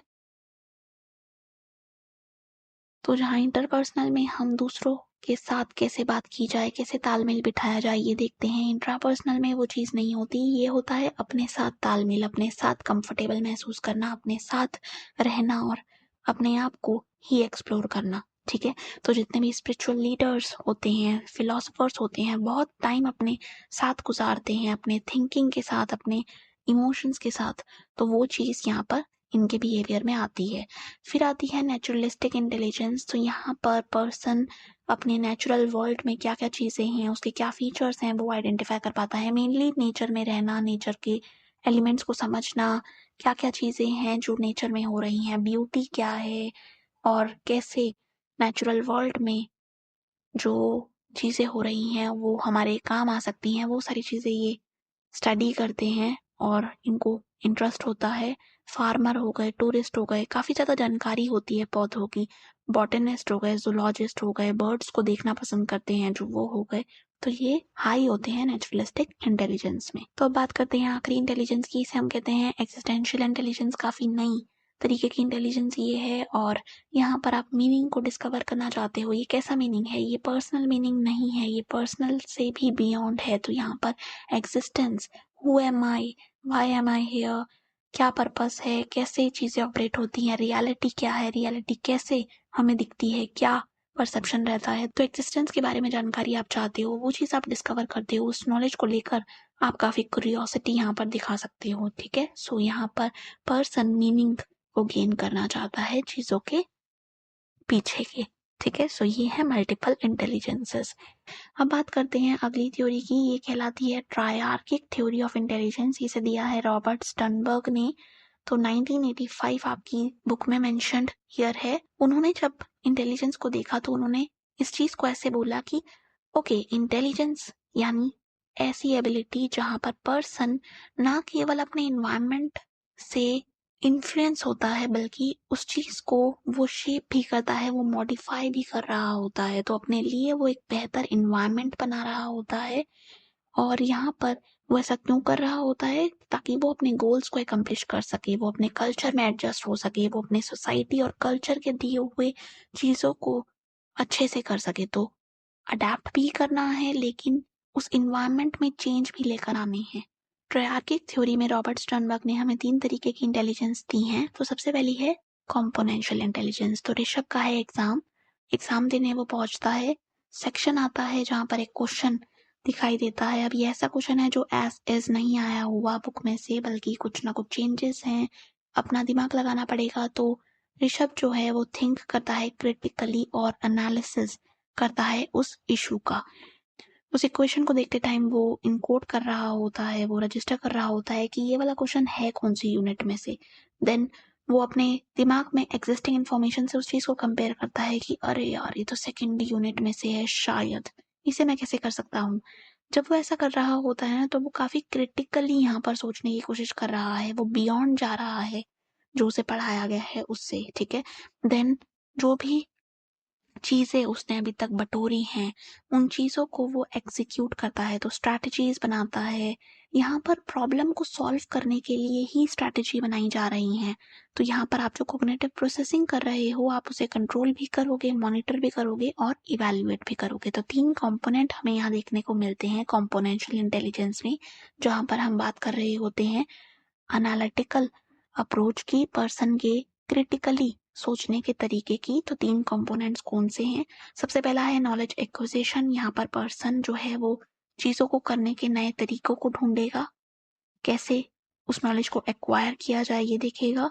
सेकंड कंपोनेंट जो आता है वो होता है मेटा या हायर ऑर्डर कंपोनेंट। यहाँ पर पर्सन की प्लानिंग वाली स्टेज होती है कि अच्छा मेरे सामने ये प्रॉब्लम है, क्या स्टेप्स लेने चाहिए, क्या स्टेप्स हैं जो कि मैं लूँगा, तो लेना उन स्टेप्स को और कैसे लेना है, ये वाला जो इन्फॉर्मेशन है ना, इस चीज़ को कंसिडर किया जाता है। एंड थर्ड इज़ परफॉर्मेंस, जहाँ पर पर्सन उस टास्क को एग्जीक्यूट करता है, उन स्ट्रैटेजीज़ को लगाता है। जैसे कि ऋषभ ने लगाई, तो उसने उस अगर इक्वेशन को अच्छे से सॉल्व कर दिया, तो यहाँ पर उसने क्रिटिकल थिंकिंग लगाई है। तो ये कहलाएगी कॉम्पोनेंशियल इंटेलिजेंस। कॉम्पोनेंशियल इंटेलिजेंस में जहाँ पर हम बात कर रहे थे एनालिसिस की, वहीं एक्सपीरियंशियल इंटेलिजेंस में हम बात करते हैं क्रिएटिविटी की। तो अगर इस पर्सन के अंदर काफ़ी ज़्यादा क्रिएटिविटी जो है वो रहती है, वो बहती है, तो क्रिएटिव जूसेस का यूज़ आप करते हो क्या करने के लिए? प्रॉब्लम्स को सॉल्व करने के लिए। कैसी प्रॉब्लम्स हैं? नई नई प्रॉब्लम्स है, तो नए नए आइडियाज़, नए नए प्रॉब्लम्स को सॉल्व करने के लिए यूज़ किए जा रहे हैं। Out of the box thinking यहाँ पर रहती है। तो ये पर्सन भी ऐसा ही करती है, ये बहुत अच्छे सजेशंस देती है और हमेशा ये अपने बॉस से सुनती है कि वाओ, ये तुमने कैसे सोचा, हमारे दिमाग में तो ये नहीं आता। क्यों? क्योंकि ये क्रिएटिविटी को ज़्यादा प्रेफर करती है as compared to monotonous things, जहाँ पर आप ऑर्डिनरी चीज़ों को ही बता रहे होते हो। तो एक्सपीरियंशियल इंटेलिजेंस इसकी हाई है। तो अब बात करते हैं कॉन्टेक्सचुअल इंटेलिजेंस की। यहाँ पर क्या हो रहा होता है? यहाँ पर प्रैक्टिकलिटी का यूज़ होता है। पर्सन काफ़ी प्रैक्टिकल सोच रखता है, वो डेली लाइफ में जो चीज़ें हो रही हैं ना, उनको काफ़ी अच्छे से टैकल कर पाता है। तो यहाँ पर ये जो पर्सन है जिसका नाम है अंकित, ये क्या करेगा? अपनी इनकम को बढ़ाने के लिए साइड प्रोजेक्ट्स तो ले लेगा, लेकिन ऐसे लेगा जिसमें इसके एफर्ट्स कम लगे और बेनिफिट ज़्यादा हैं। साथ ही जब ये घर आएगा तो ये वहाँ पर अपनी वाइफ से भी बोलेगा कि आपको मेंटेन करना चाहिए बजट को, तो ऐसे-ऐसे आप ये चीज़ें करो, तो उसको भी टिप्स देगा। और ये काफ़ी इफ़ेक्टिव टिप्स होंगी, क्योंकि जब वो मोल-भाव करेगी, पैसे कम कराएगी, तो बजट पर फ़र्क पड़ेगा। तो यहाँ पर ये पर्सन क्या कर रहा है? ये प्रैक्टिकल लाइफ़ में जो भी प्रॉब्लम्स हो रही है ना डेली बेसिस पर, उस चीज़ को काफ़ी अच्छे से सॉल्व कर पा रहा है। कोई ऐसी बिज़नेस की इसमें वो नहीं है कि एक बिज़नेसमैन हूँ मैं, ये हूँ, मैं वो हूँ, नहीं। ये उस बिज़नेस सेंस को यूज़ कर रहा है जो कि इसके अंदर है। तो यहाँ पर ये पर्सन स्ट्रीट स्मार्टनेस का यूज़ कर रहा है, अपने एनवायरनमेंट को अपने अकॉर्डिंग ढाल रहा है, फेवरेबल बना रहा है, अपनी नीड्स के अकॉर्डिंग उस एनवायरनमेंट को टर्न कर रहा है, ठीक है? अब बात करते हैं पास मॉडल ऑफ इंटेलिजेंस की। ये जो मॉडल है काफ़ी इंटरेस्टिंग है। इसको दिया है 3 लोगों ने, जगन्नाथ प्रसाद दास, जैक निगलैरी और किर्बी का नाम आप यहाँ पर याद रखोगे। ईयर होगा 1994। तो यहाँ पर होता क्या है? सिंपली यहाँ पर पर्सन जब भी कोई इंटेलेक्चुअल एक्टिविटी कर रहा होता है, तो वो ये 4 चीज़ें करता है जो कि इस स्क्वायर के थ्रू रिप्रेजेंट हो रही हैं। तो ये क्या है स्पेसिफिकली, इसकी डिटेल हम जानेंगे, लेकिन इससे पहले हम ये ध्यान में रख सकते हैं कि पर्सन जब इन एक्टिविटीज़ को करेगा तो वहाँ पर उसका ब्रेन इन्वॉल्व होगा, ठीक है? अब यहाँ पर ब्रेन में होते हैं स्पेसिफिक रीजन्स, ठीक है? सो अगर पर्सन एक तरीके की एक्टिविटी करता है, फॉर एग्जांपल यहाँ पर आप ले लो डिसीजन मेकिंग या फिर प्लानिंग, मैं कैसे चीज़ों को करूँगा, तो वहाँ पर उसके फ्रंटल लोब्स इन्वॉल्व होंगे। ये स्पेसिफिक रीजन है ब्रेन का जो कि तब इन्वॉल्व होगा जब वो प्लानिंग या डिसीजन मेकिंग कर रहा होगा। वैसे ही जब वो अटेंशन दे रहा होगा चीज़ों को या फिर अराउजल उसको एक्सपीरियंस होगा, तो वहाँ पर ब्रेन स्टेम जो है वो इन्वॉल्व होगी। इसके बाद अगर हम बात करें प्रोसेसिंग की, तो इन्फॉर्मेशन जो एनवायरनमेंट से वो ले रहा है, क्या उसको वो ऑर्गेनाइज कर रहा है या फिर उसे वो सीक्वेंस के रूप में देख रहा है? ये दोनों चीज़ें करने के पीछे जो एक्टिविटीज़ हो रही होंगी वो इन एरियाज़ में हो रही होंगी, जिसे हम कहते हैं occipital, parietal and temporal lobes. तो ये 3 फंक्शनल यूनिट ऑफ ब्रेन जो है ये काम करेंगी जब पर्सन इन 4 एक्टिविटीज़ को करेगा, ठीक है? सो 2 चीज़ें याद रखनी है, 3 फंक्शनल यूनिट्स एंड 4 एक्टिविटी। एक हो गई प्लानिंग, एक हो गई attention, then we have processing, दो तरीके की जो हम आगे पढ़ेंगे। यहाँ पर एक और चीज आप ध्यान में रख सकते हो कि यहाँ पर ये जो फंक्शनिंग होगी ना, ये इंटरडिपेंडेंट होगी, मतलब ये इंडिपेंडेंट नहीं है, ये इंटरडिपेंडेंट है, एक दूसरे पर निर्भर होकर ये फंक्शनिंग चल रही है।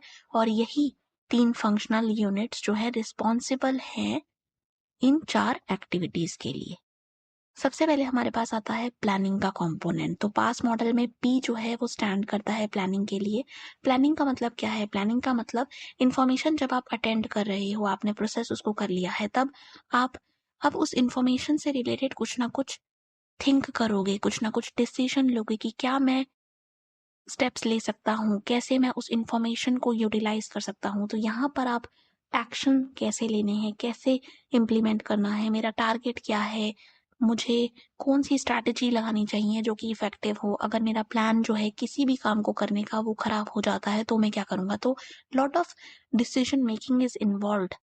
ठीक है, सो यहाँ पर ये जो ग्राफिक है ये अपने आप में यही दिखा रहे हैं कि पर्सन जो है वो काफी ज्यादा यहाँ पर इवैल्यूएट करेगा अपने इंफॉर्मेशन को, उसके नेचर को, और उसके बेसिस पर वो प्लान करेगा कि मेरे एक्शंस क्या होने चाहिए। ठीक है, अपने गोल्स को सेट करेगा, अपनी चॉइसेस को इवैल्यूएट करेगा, ये देखेगा कि अगर ये प्लान वर्क नहीं किया तो मेरे पास क्या क्या ऑल्टरनेटिव्स रह सकते हैं। तो पर्सन ने यहाँ पर देखा कौन सा ऑल्टरनेटिव है और उसने फर्स्ट वाले को चूज कर लिया, क्योंकि टिक जो है वो फर्स्ट वाले के सामने रुका है। तो यहाँ पर दिमाग जो है वो अपने टारगेट के पास जाने को है अब तैयार, और यहाँ पर उसने स्टेप्स लिए हैं। अब इसने स्टेप्स को सोचा भी होगा, उसके बीच में जो ऑब्स्टेकल्स आए हैं उसको भी उसने ओवरकम किया होगा, तभी वो अपने टारगेट तक पहुंच पाया है। तो ये है प्लानिंग का कंपोनेंट। बात करते हैं पास मॉडल में अगले कंपोनेंट की, ये है अटेंशन या फिर अराउजल। तो यहाँ पर अटेंशन को हम पहले देखेंगे। अटेंशन का क्या मतलब होता है? यहाँ पर आप एक स्पेसिफिक स्टिमुलस पर फोकस करते हो, जैसे कि आप अभी कर रहे हो इस पर, ये चमकती हुई चीज है, ये आपकी अटेंशन को एकदम से खींचेगी एज कम्पेयर टू दिस। ठीक है, यहाँ पर ये जो चीजें हैं ये डिस्ट्रैक्टर का काम कर सकती हैं, ये आपके उस फोकस को अपनी तरफ भी खींच सकती हैं इन केस आप इसको लेकर सीरियस नहीं हो। तो अभी आप इस माउस की मूवमेंट पर भी फोकस कर सकते हो, ये कहाँ जा रहा है, ये मूवमेंट है, क्योंकि और मूवमेंट हमें पता है कि अटेंशन ज्यादा खींचती है, ब्राइट चीजें अटेंशन ज्यादा खींचती हैं। तो ये ब्राइट भी है और यहाँ पर मूवमेंट भी हो रही है, तो हो सकता है ये आपकी अटेंशन को अच्छे से खींच पा रहा हो। तो ये जो कंपोनेंट है ये है अटेंशन का। बात करें अराउजल की, तो ये है एक ऐसी स्टेट जहां पर पर्सन अर्ज महसूस करता है कि मैं अपने सामने रखे टारगेट को, जो भी वो अचीव करना चाहता है, उस चीज को अटेंड कर पाऊं। तो यहाँ पर अटेंशन जो है वो तब होगी जब पर्सन अराउज्ड फील करते हुए उस चीज की तरफ जाएगा जिसे वो अटेंड करना चाहता है। ठीक है, सो यहाँ पर अराउजल होता हुआ दिख तो नहीं रहा, क्योंकि पर्सन जो है वो अपने टारगेट की तरफ सही से नहीं जा पा रहा।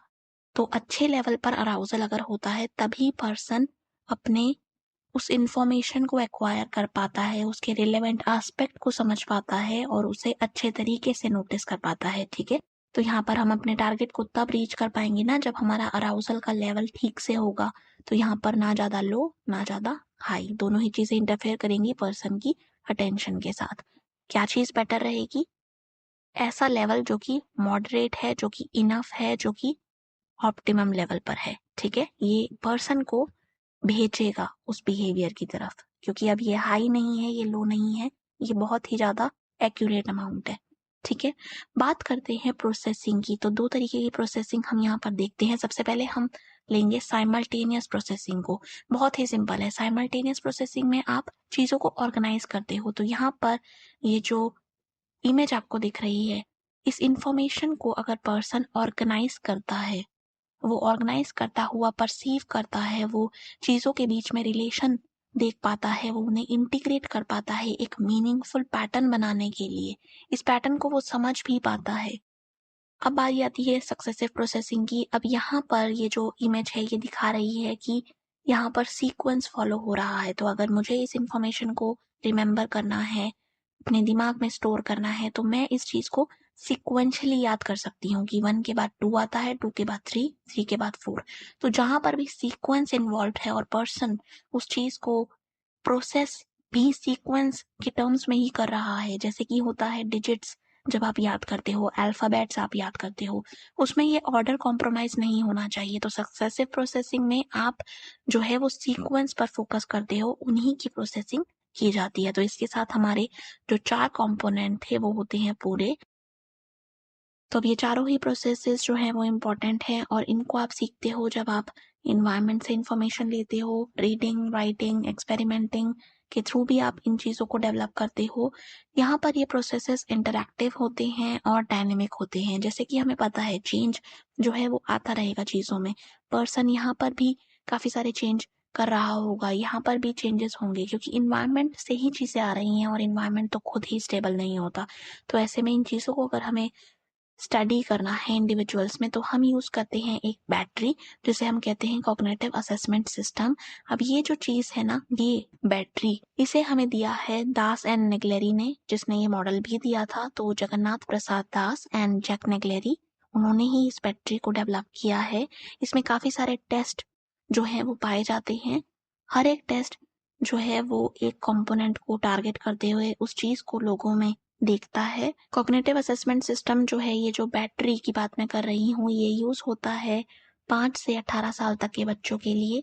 इसको हम अप्लाई कर सकते हैं बहुत सारी सेटिंग्स में। हमने किया था स्कूल सेटिंग में, तो वहाँ पर 5 से 18 साल तक के बच्चों के ऊपर ये चीज़ की जाती है। उन्हें टेस्ट दिए जाते हैं, प्लानिंग जज की जाती है, टारगेट पे वो अटेंशन दे पा रहे हैं या नहीं दे पा रहे, साइमल्टेनियस प्रोसेसिंग कैसी है, सक्सेसिव प्रोसेसिंग कैसी है, कहाँ पर डेफिशिएंसीज हैं, कहाँ पर बच्चे को ट्रेनिंग की ज़रूरत है, एक्स्ट्रा एफर्ट्स की ज़रूरत है, ये चीज़ देखी जाती है। तो ये जो प्रोसेसेस को देखने का तरीका है, इसमें एक चीज़ आप ध्यान रखना कि ये इंडिपेंडेंट ऑफ स्कूलिंग है। तो पर्सन के ये बेसिक फंक्शंस जज हो रहे हैं यहाँ पर टेस्ट के थ्रू, बैटरी के थ्रू, लेकिन ये इंडिपेंडेंट ऑफ स्कूलिंग जज हो रहे हैं। यहाँ पर आप ये नहीं देख रहे कि पर्सन की स्कूलिंग कैसी है या क्या है। यहाँ पर आप ये देख रहे हो कि क्या वो ये कर पाता है, क्या ये चीज़ उसके लिए आसान होती है, इन दोनों चीज़ों में वो कैसा है। सारे कंबाइंड होकर एक बैटरी बनाते हैं जिसे हम कहते हैं कॉग्निटिव असेसमेंट सिस्टम। और इसे दिया है किसने? जगन्नाथ प्रसाद दास ने और जैक नेग्लेरी ने। तो अब बात करते हैं इंडिविजुअल डिफरेंसेस इन इंटेलिजेंस की। तो यहाँ पर ये बोला जाता है कि दो इंडिविजुअल्स की जो इंटेलिजेंस है वो एक तरीके की नहीं हो सकती, समान नहीं हो सकती, उनमें भिन्नता होगी, डिफरेंसेस होंगे, होने भी चाहिए। क्यों?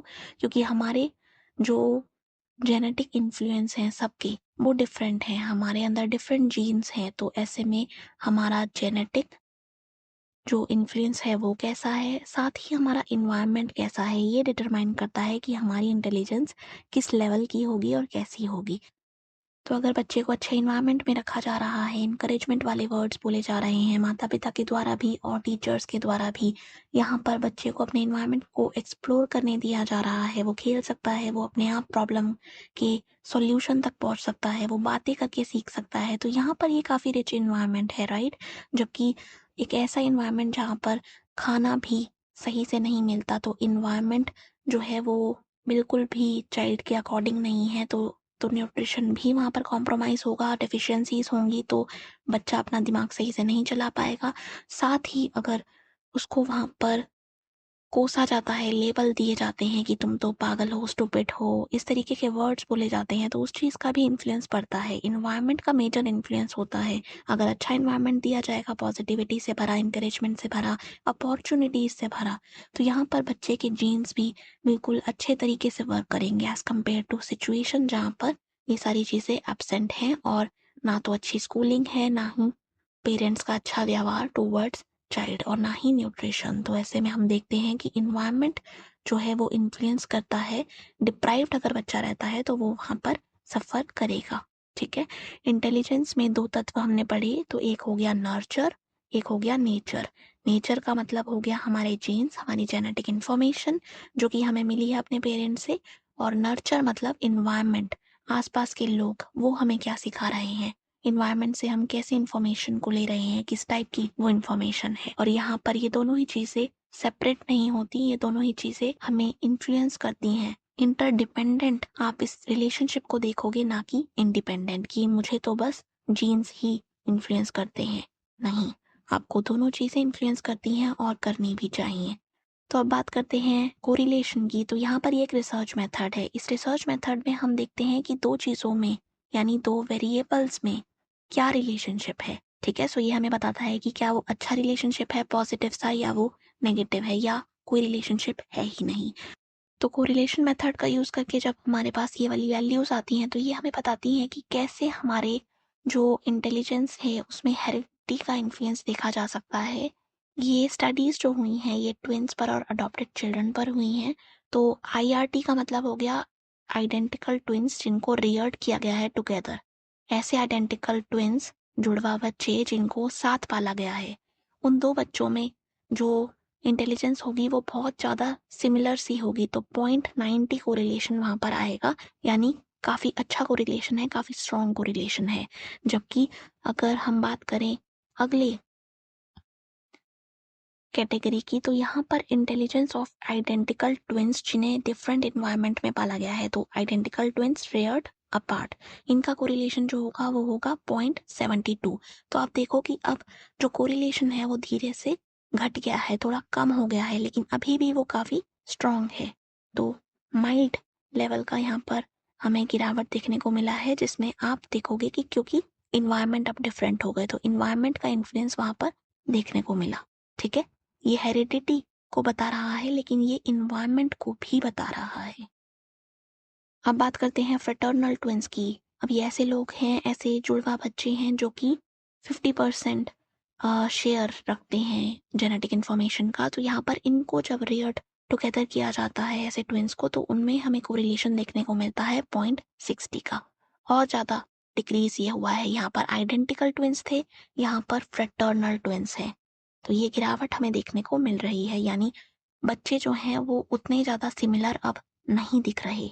ठीक है, जबकि अगर हम बात करें सिस्टर्स की या ब्रदर्स की यानी सिबलिंग्स की जिन्हें रियर्ड किया गया है टुगेदर, साथ पले हुए बच्चे, और यहाँ पर सिबलिंग्स भाई बहन, उनका जो कोरिलेशन है वो तो और भी कम हो गया। तो मेरे अगर भाई बहन है तो उनकी इंटेलिजेंस मेरे जैसी थोड़ी सी हो सकती है, लेकिन पूरी तरीके से उतनी नहीं होगी, उतनी स्ट्रांग नहीं होगी जितनी होती है आइडेंटिकल के केस में। तो यहाँ पर सिबलिंग्स के केस में 0.50 आप इस चीज़ को मानकर चल सकते हो। और ऐसे सिबलिंग्स जिन्हें रियर्ड किया जाता है अपार्ट, उसमें जो कोरिलेशन हमारे पास आता है वो है 0.25। तो ये तो बहुत ही ज़्यादा लो कोरिलेशन वैल्यू है, जो कि हमें बता रही है अपने आप ही कि हाँ ठीक है, सिबलिंग्स भी हैं तो यहाँ पर कोई ऐसा ट्विंस वाला सीन नहीं है, और रियर्ड भी किए जा रहे हैं, पाले जा रहे हैं अपार्ट। तो इन्वायरमेंट के डिफरेंस की वजह से पर्सन के अंदर इंटेलिजेंस में उतनी सिमिलैरिटी नहीं है। तो अब असेसमेंट ऑफ इंटेलिजेंस के बारे में बात करते हैं। यहाँ पर हम पर्सन की इंटेलिजेंस को मेजर करते हैं, और ये क्यों किया जाता है, ताकि हम पर्सन को अच्छे से ट्रेनिंग दे सके इन केस कोई डेफिशिएंसी या लैक हमें देखने को मिले। तो अब जब टेस्ट हम पर्सन पे करेंगे तो वहाँ पर हमें कुछ डेटा मिलेगा, और इस तरीके के अटेम्प्ट्स जो हैं वो पहले भी किए गए हैं। जैसे कि 1905 में फर्स्ट अटेम्प्ट किया गया जो कि सक्सेसफुल रहा, जहाँ पर मेजर किया गया इंटेलिजेंस को, वो भी फॉर्मली। किसने किया इसे? किया एल्फ्रेड बिनेट और थियोडोरस ने, और इस टेस्ट को कहा गया बिनेट साइमन टेस्ट। ठीक है, और ये बच्चों पर किया गया था, और 1908 में इस टेस्ट को रिवाइज किया गया। ये वाला जो रिवाइज हुआ स्केल था, इसमें दो कॉन्सेप्ट दिए गए जिसका नाम है कुछ ऐसा। पहला है मेंटल एज और दूसरा है क्रोनोलॉजिकल एज। तो इसको हम लिखते हैं MA, तो इनिशियल्स, एंड क्रोनोलॉजिकल एज को हम लिख सकते हैं CA। मेंटल एज में हम पर्सन की इंटेलेक्चुअल फंक्शनिंग को देखते हैं, और ये हम देखते हैं उसका कंपैरिजन करके उसके एज ग्रुप के साथ। ठीक है, तो यहाँ पर एज ग्रुप होगा, और लोग होंगे, और उसके साथ इस बच्चे का कंपैरिजन हो रहा होगा। और अगर इसकी एज ग्रुप के अकॉर्डिंग परफॉर्मेंस होती है इंटेलिजेंस टेस्ट पर, तो हम बोलेंगे कि अरे 5 ईयर ओल्ड्स वालों कि जितनी ही है इसकी मेंटल एज भी। तो अब मेंटल एज ऑफ 5 का मतलब हो गया कि परफॉर्मेंस जो है बच्चे की इंटेलिजेंस टेस्ट पर वो इक्वल है एवरेज परफॉर्मेंस लेवल के 5 साल के बच्चों के ग्रुप के। तो मेंटल एज में हम देखते हैं इंटेलेक्चुअल फंक्शनिंग, जबकि क्रोनोलॉजिकल एज में हम पर्सन की बायोलॉजिकल एज को मेजर कर रहे होते हैं। यहाँ पर हम पर्सन की एग्जैक्ट एज जो है ना बर्थ से अब तक की, वो चीज़ देखते हैं। और यहाँ पर इस तरीके से अगर हम इस चीज़ को लिखते हैं जहाँ पर मेंटल एज को डिवाइड किया जाता है क्रोनोलॉजिकल एज के साथ और मल्टीप्लाई किया जाता है 100 के साथ, तो यहाँ पर ये वाला फॉर्मूला हमें एक कॉन्सेप्ट देता है जिसे हम कहते हैं आईक्यू। अब 1912 में विलियम स्टर्न एक जर्मन साइकोलॉजिस्ट थे जिन्होंने इस कॉन्सेप्ट को दिया जिसे हम कहते हैं इंटेलिजेंस कोशेंट। यहाँ पर इंटेलिजेंस कोशेंट को हम क्या बोलेंगे कि ये तो ऐसे निकलता है, हमें मेंटल एज को डिवाइड करना है क्रोनोलॉजिकल एज के साथ और उसको मल्टीप्लाई करना है 100 के साथ। 100 का यूज इसलिए किया गया है ताकि कोई डेसिमल पॉइंट ना आए। अगर पर्सन की मेंटल एज और क्रोनोलॉजिकल एज इक्वल है तो यहाँ पर आईक्यू जो होगा वो 100 होगा। तो यहाँ पर ये जो आईक्यू है ये एवरेज है, जबकि अगर मेंटल एज ज़्यादा है यानी पर्सन अच्छा परफॉर्म किए हुए है इंटेलिजेंस टेस्ट पे तो वहाँ पर हमें आईक्यू जो होगा वो 100 से ज़्यादा मिलेगा। जबकि अगर मेंटल एज कम है क्रोनोलॉजिकल एज से तो वहाँ पर हमें आईक्यू जो मिलेगा वो 100 से कम होगा।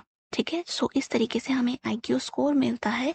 और ये जो कॉन्सेप्ट है ये किसने दिया है या ये क्या है ये आपको याद रखना है। ये आपकी इंटेलिजेंस को मेजर कर रहा होता है, आपकी एज को बता रहा होता है और ये ऐसी एज है जिसका रिलेशन आपकी इंटेलेक्चुअल फंक्शनिंग से है। ठीक है, तो अब इस आईक्यू के स्कोर को जब ग्राफ पर प्लॉट किया जाता है तो ये कुछ ऐसा कर्व देता है। तो यानी ये कर्व कब बना, जब बहुत सारे लोगों पर आईक्यू टेस्ट किए गए तो उनके स्कोर्स को यहाँ पर रखा गया ग्राफ पर और ऐसा पाया गया कि इस तरीके की शेप निकल कर आती है जब हम प्लॉट करते हैं पॉइंट्स को। और यहाँ पर ये जो बीच का हिस्सा है ये दिखाता है कि पर्सन की परफॉर्मेंस जो है वो एवरेज लेवल की होगी यहाँ पर। ठीक है, सो मेजॉरिटी जो होगी वो यहाँ पर ही फॉल करेगी और बीच में होगा हमारा मीन। तो यहाँ बीच में हमारा मीन आ जाता है जबकि साइडों में होते हैं एक्सट्रीम। तो ये कुछ रेंज है आईक्यू की। 70 या उससे बिलो में प्रॉब्लम्स होती हैं, जबकि 130 या उससे अबव में हमें काफ़ी ज़्यादा अलग तरीके से इंटेलिजेंस मैनिफेस्ट होती दिखाई देती है, जहाँ पर पर्सन काफ़ी गिफ्टेड होता है, काफ़ी अच्छे से वो इंटेलेक्चुअल एक्टिविटीज़ कर पाता है। यहाँ पर थोड़ी प्रॉब्लम होती है, मेजॉरिटी यहाँ फॉल करती है। तो इस तरीके के कर्व को जहाँ पर हमारे पास मीन भी है और एक बेल शेप्ड कर्व हमारे पास है, इसे कहते हैं नॉर्मल कर्व। ये है सिमेट्रिकल और यहाँ पर इसके बीच में है सेंट्रल वैल्यू जिसे हम कह रहे हैं मीन। ठीक है, तो अब हम इस चीज़ को अगर डिटेल में देखें तो हम पाएंगे कि यहाँ पर इंटेलेक्चुअल डेफिशिएंसी होती है, कुछ ना कुछ डिसेबिलिटी होती है, जबकि यहाँ पर सुपीरियर परफॉर्मेंस होती है। जबकि बीच में हमने अभी बोला कि एवरेज हमें स्कोर्स देखने को मिलेंगे एंड मेजॉरिटी यहीं पर फॉल करती है। बहुत कम लोग होते हैं जो यहाँ पर फॉल करेंगे या यहाँ पर फॉल करेंगे, डिपेंडिंग ऑन कि उनका हेरिडिटरी इंफॉर्मेशन कैसा रहा और उनका एनवायरनमेंट कैसा रहा। ठीक है, अब पढ़ते हैं वेरिएशंस ऑफ इंटेलिजेंस के बारे में। यहाँ पर हम देखेंगे कि क्या डिफरेंसेस होते हैं जो लोग यहाँ फॉल कर रहे होते हैं और जो लोग यहाँ फॉल कर रहे होते हैं उनमें। तो सबसे पहले डिस्कस करते हैं वो वाली साइड जहाँ पर पर्सन को डेफिशिएंसी हो सकती है। तो ये जो है ये वाला एरिया हमें दिखा रहा था कि आईक्यू जो होगा वो बिलो 70 होगा। अब इंटेलेक्चुअल फंक्शनिंग जो है वो रिड्यूस हो गई है और ये वाली रिडक्शन जो है उसका हमें असर दिखेगा पर्सन के लाइफ पर, उसके एकेडमिक्स पर, सोशल पर, उसके सेल्फ केयर से रिलेटेड बिहेवियर कैसी हैं, जॉब वो ले पा रहा है या नहीं ले पा रहा है, मैरिज, चिल्ड्रन और भी बहुत सारी चीज़ें। तो जो जो एरियाज है ना लाइफ के वो सारे ही इन्फ्लुएंस हो जाते हैं जब हम बात करते हैं आईक्यू की। और अगर ये बिलो है 70 से तो यहाँ पर हम बोलेंगे कि पर्सन को इंटेलेक्चुअल डिसेबिलिटी हो सकती है क्योंकि उसका जो आईक्यू है, उसका जो इंटेलेक्चुअल फंक्शनिंग है वो सिग्निफिकेंटली सब एवरेज है। और इसके अलावा हमें देखने को मिल रहे हैं डिफिसिट यानी कमियां उसके अडेप्टिव बिहेवियर में। अडेप्टिव बिहेवियर का मतलब होता है पर्सन की कैपेसिटी कि क्या वो अगर उसको अकेला छोड़ा जाए तो वो एडजस्ट कर पाएगा या नहीं, अपने इन्वायरमेंट में अडेप्ट कर पाएगा या नहीं। बहुत सारी डिमांड्स होती हैं इन्वायरमेंट में जो हमें पूरी करनी होती हैं, कुछ डिसीजंस लेने होते हैं, कुछ ना कुछ चेंजेस करने होते हैं, अपने अकॉर्डिंग मॉडिफाई करना होता है। आपको याद है ना स्टर्नबर्ग की डेफिनेशन इंटेलिजेंस की, उन्होंने बोला था कि अडेप्ट करते हो, इन्वायरमेंट को शेप करते हो। तो यहाँ पर जब ये प्रॉब्लम्स आ रही हैं जहाँ पर आईक्यू भी 70 से लो है, तो पर्सन शायद वो डिसीजंस ना ले पाए, वो सेल्फ केयर अच्छे से ना कर पाए, वो कम्युनिकेशन अच्छे से ना कर पाए। तो ये वाले डेफिसिट जो होंगे, ये इन्वायरमेंट से डील करने की एबिलिटी को इन्फ्लुएंस कर देंगे। और ये वाला डेफिसिट हमें कब दिखना चाहिए, या ये वाला चीज़ आइडेंटिफाई कब होनी चाहिए? ये होनी चाहिए 0 से लेकर 18 साल तक के बीच में। तो पेरेंट्स को अपने बच्चों में ये चीज़ दिख जाएगी इन केस बच्चा जो है सफ़र कर रहा है इंटेलेक्चुअल डिसेबिलिटी से, जिसमें 3 चीज़ें आप याद रखोगे: IQ below 70, deficits in adaptive behavior and इस चीज को देख पाना, ऑब्जर्व कर पाना बिटवीन ये वाली एज रेंज 0 से 18 ईयर्स, जो कि कहलाते हैं डेवलपमेंटल पीरियड। यहाँ पर पर्सन का अगर इंटेलेक्चुअल डिसेबिलिटी आ जाता है तो वहाँ पर उसको हेल्प दी जाती है। इंटेलेक्चुअल डिसेबिलिटी में जो ये एरियाज हैं, ये आप ध्यान में रख सकते हो। बात करें इन लेवल्स की डिटेल में, तो यहाँ पर हम केस स्टडी का सहारा ले सकते हैं। यहाँ पर माइल्ड इंटेलेक्चुअल डिसेबिलिटी है अगर पर्सन को, तो आईक्यू की रेंज रहेगी 55 से 70। यहाँ पर पर्सन अपने आप को मैनेज कर पाएगा कुछ हद तक, प्रॉब्लम्स उतनी नहीं होंगी, थोड़ी बहुत होंगी, बट एक्स्ट्रा गाइडेंस की ज़रूरत अगर पड़े भी तो वो इतनी मेजर नहीं होगी। वो ड्रेस अपने आप को कर सकता है, तो सेल्फ केयर है, स्पीच भी क्लियर है, अकेडमिकली भी वो 6th ग्रेड तक पढ़ सकते हैं, या फिर बेसिक इंस्ट्रक्शंस भी हैं यहाँ पर इस पर्सन की, और क्लोज फ्रेंड्स भी हैं, एंजॉय करते हैं सोशलाइजिंग। सो यहाँ पर अभी जो इंटेलेक्चुअल डेफिशिएंसी है वो उतनी मेजर नहीं है। इसके भी अपने स्ट्रगल्स होंगे, लेकिन जैसे जैसे आप आगे जाओगे ना, आप देखोगे कि यहाँ पर सेल्फ केयर में कमी आने लग गई। यहाँ पर अटेंड जो बच्चा स्कूल कर रहा है वो 2nd ग्रेड तक कर रहा है, तो लिटरेसी में प्रॉब्लम्स हैं, अपने आप सेल्फ केयर नहीं हो पाती अगर वो कॉम्प्लेक्स हो तो, सुपरविजन चाहिए होता है। देन अगर सिवियर हो जाती है तो यहाँ पर तो बहुत सिंपल टास्क भी पर्सन नहीं कर पाता, अटेंड नहीं कर पाता स्कूल, फ्रेंड्स नहीं होते उतने, सोशल इंटरेक्शन नहीं हो पाता, इंडिपेंडेंटली रहना मुश्किल होता है, कांस्टेंट सपोर्ट चाहिए होता है, और प्रोफाउंड जिसमें IQ इज बिलो 20। यहाँ पर तो आप इमेजिन करो कि किस तरीके से लॉस पर्सन एक्सपीरियंस करेगा, क्योंकि वहाँ पर ना तो एबिलिटी है कम्युनिकेट करने की, ना ही सेल्फ केयर से रिलेटेड कुछ हो पा रहा है, अकेडमिक स्किल्स भी नहीं ऑब्टेन कर पाएगा पर्सन, बहुत ज़्यादा सुपरविजन की ज़रूरत होगी, और हमेशा ही डिपेंड रहेगा पर्सन पे, इंडिपेंडेंट फंक्शनिंग यहाँ पर नहीं हो पाएगी, और हो सकता है बेड रिटर्न भी रहे। अगला जो एक्सट्रीम हमारे पास आता है वो है इंटेलेक्चुअल गिफ्टेडनेस। यहाँ पर जो ऐसे इंडिविजुअल्स होते हैं जिनका IQ जो है वो 130 या उसके अबव है, वो लोग काफ़ी ज़्यादा अच्छी सक्सेस ऑब्टेन कर लेते हैं। हम बात करें ऑक्यूपेशनल सक्सेस की, तो लाइफ एडजस्टमेंट भी उनकी हो जाती है। कुछ ना कुछ प्रॉब्लम्स तो यहाँ पर भी आती हैं, लेकिन उस लेवल तक की नहीं आती जितना कि हमने इस एरिया में देखी जहाँ पर इंटेलेक्चुअल डेफिशिएंसी थी। अब जो टर्म है गिफ्टेडनेस, उसका क्या मतलब है? गिफ्टेडनेस का मतलब होता है पर्सन की एक ऐसी जनरल एबिलिटी जो कि एक्सेप्शनल है, बहुत ही अच्छी एबिलिटी है पर्सन की, जो कि दिख रही है उसकी परफॉर्मेंस में। और यहाँ पर परफॉर्मेंस किस चीज़ में? बहुत सारे एरियाज में। तो आप इस चीज़ को ऐसे ले सकते हो कि पर्सन जो है वो गिफ्टेड है, क्यों? क्योंकि वो काफ़ी सारे एरियाज में सक्सेस हासिल कर रहा है, उसकी अच्छी एबिलिटी है, जिसकी वजह से उसकी परफॉर्मेंस जो रहती है वो सुपीरियर रहती है। तो ये वाइड वैरायटी ऑफ एरिया को टारगेट करता है, जबकि एक अगला टर्म जिसे हम कहते हैं टैलेंट, वो केवल remarkable ability in specific field की बात करता है। तो ये डिफरेंस होता है गिफ्टेडनेस और टैलेंट में। तो अगर पर्सन गिफ्टेड है तो यहाँ पर उसे IQ बहुत अच्छा मिला हुआ है, उसकी परफॉर्मेंस काफ़ी अच्छी होने वाली है। अब हमें मेमोरी के टास्क में उसकी परफॉर्मेंस अच्छी दिखेगी, वो अच्छे से याद कर पाएगा, चीज़ों को रिट्रीव कर पाएगा। देन इंट्रिंसिक मोटिवेशन भी हाई हो सकता है कि आप किसी एक्टिविटी को करोगे तो वो आप इंजॉय कर सकते हो, आपको किसी एक्सटर्नल रिवॉर्ड की ज़रूरत नहीं पड़ेगी। तो जो लोग गिफ्टेड होते हैं उनमें इंट्रिंसिक मोटिवेशन भी देखा जाता है, प्रोसेसिंग काफ़ी फास्ट हो जाती है, इंफॉर्मेशन को एकदम से वो प्रोसेस कर लेंगे, थिंक करते हैं आउटसाइड द बॉक्स, नए नए आइडियाज़ लेकर आते हैं, नॉवेल्टी होती है, क्रिएटिविटी वहाँ पर हमें देखने को मिल सकती है कुछ हद तक। लैंग्वेज की स्किल्स काफ़ी अर्ली डेवलप होने लग जाती हैं। लैंग्वेज और इंटेलिजेंस का थोड़ा सा लिंक है तो वो चीज़ भी यहाँ पर दिखती है। एंड डिस्क्रिमिनेशन की एबिलिटी भी होती है जिसमें हम स्टिमुलस के बीच में डिफरेंस देख पाते हैं। और यहाँ पर ऐसे लोग जो होते हैं इनकी हाई सेल्फ एस्टीम होती है, इनके प्रेफरेंस रहते हैं कि हम अकेले ही कोई टास्क कर लेंगे। काफ़ी ज़्यादा एक्टिविटीज़ ये करते हैं और उसमें ये अकेले उस चीज़ को करना ज़्यादा पसंद करते हैं एज़ कम्पेयर टू लोगों के साथ। तो अब यहाँ पर 3 चीज़ें आप याद रखोगे जो कि है एबिलिटी, क्रिएटिविटी एंड कमिटमेंट। सो अब अगला जो टॉपिक है वो है टाइप्स ऑफ इंटेलिजेंस टेस्ट। अब यहाँ पर हमारे पास काफ़ी सारे टाइप्स देखने को मिलते हैं।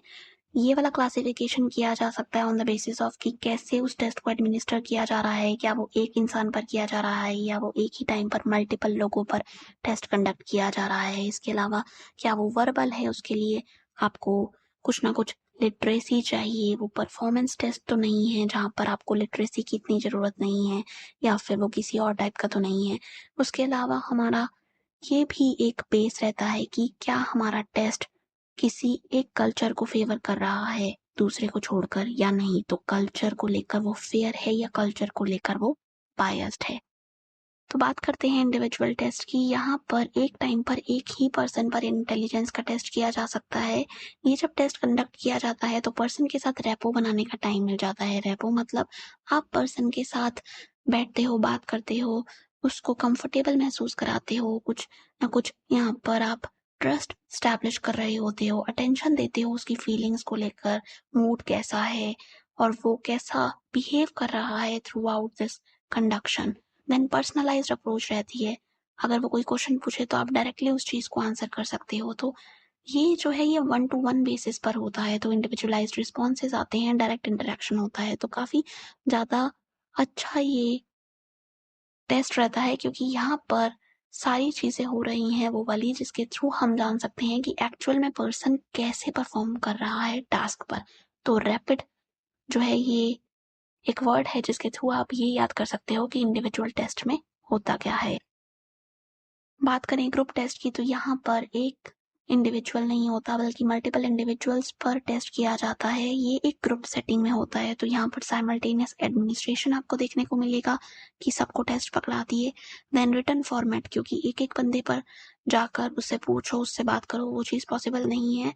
इम्पर्सनल असेसमेंट होता है, इंटरेक्शंस बहुत ही ज़्यादा कम होता है और टाइम एफिशिएंसी इसमें देखी जा सकती है। मतलब यहाँ पर आपका टाइम बचेगा, आपने इतने सारे डाटा को कलेक्ट कर लिया बहुत ही कम समय में। तो यहाँ पर जो फॉर्मेट होगा वो तो एमसीक्यू का रह सकता है, रिटर्न रह सकता है, लेकिन यहाँ पर एक चीज़ जिसमें आप सफ़र करते हुए पाए जाओगे वो होगा कि आपको पता नहीं चल पाएगा कि पर्सन ने किस मूड के साथ कैसे स्थिति में ये वाला टेस्ट दिया है। तो वहाँ पर इस चीज़ को लेकर आप थोड़ा सा लैक महसूस कर सकते हो जो कि नहीं था इंडिविजुअल टेस्ट में। बात करें वर्बल टेस्ट की तो यहाँ पर कुछ ऐसे टेस्ट हो सकते हैं जो कि फुली वर्बल हों। ये ऐसे टेस्ट होंगे जहाँ पर पर्सन को वर्बल रिस्पॉन्सेज देने पड़ेंगे। कैसी फॉर्म में? या तो वो इस चीज़ को बोल सकता है तो ओरली, या फिर रिटर्न फॉर्म में। और ये उन्हीं पर किए जा सकते हैं जो कि पढ़े लिखे हैं। तो ये है डिग्री वाली टोपी जिसे आप याद रखोगे कि ये है वर्बल टेस्ट जिसको पढ़े लिखे लोग दे सकते हैं क्योंकि इसमें रिक्वायरमेंट है कि पर्सन जो है वो वर्बल रिस्पॉन्सेज देगा। सो आप कंसीडर करते हैं नॉन वर्बल टेस्ट को तो यहाँ पर कोई ऐसी रिक्वायरमेंट नहीं होती कि आप वर्बल रिस्पॉन्सेज ही दोगे, आपको लिटरेट होना ही चाहिए। यहाँ पर आप इंसान को पैटर्न्स दिखाते हो और इनकम्प्लीट पैटर्न्स दिखाकर आप उससे पूछते हो कि कौन सा पैटर्न आपने अभी देखा था। तो अगर वो अच्छे से बता पाता है तो यानी वो नॉन वर्बल टेस्ट को अच्छे से कर रहा है, क्योंकि यहाँ पर ना तो वो वर्बल डिस्क्रिप्शन दे रहा है, वो बस आइडेंटिफिकेशन कर रहा है और अपनी इंटेलिजेंस का परिचय दे रहा है। तो रेवन प्रोग्रेसिव मैट्रिक्स जो है वो एग्जाम्पल है नॉन वर्बल टेस्ट का। परफॉर्मेंस टेस्ट के केस में पर्सन को कोई भी एज सच वर्बल डिस्क्रिप्शन नहीं देना होता। जैसे कि हमने देखा वर्बल टेस्ट में यहाँ पर परफॉर्मेंस एस्पेक्ट आता है। वो कैसे आएगा? जब आप पर्सन को कोई टास्क दोगे और बोलोगे कि ये वाला टास्क करो। जब पर्सन उस चीज़ को कर रहा होगा तो वहाँ पर इंफॉर्मेशन को मैनिपुलेट करेगा वो, और जब वो ऐसा करेगा तो अपनी इंटेलिजेंस को दिखा रहा होगा। ठीक है, सो ये है हमारे परफॉर्मेंस टेस्ट।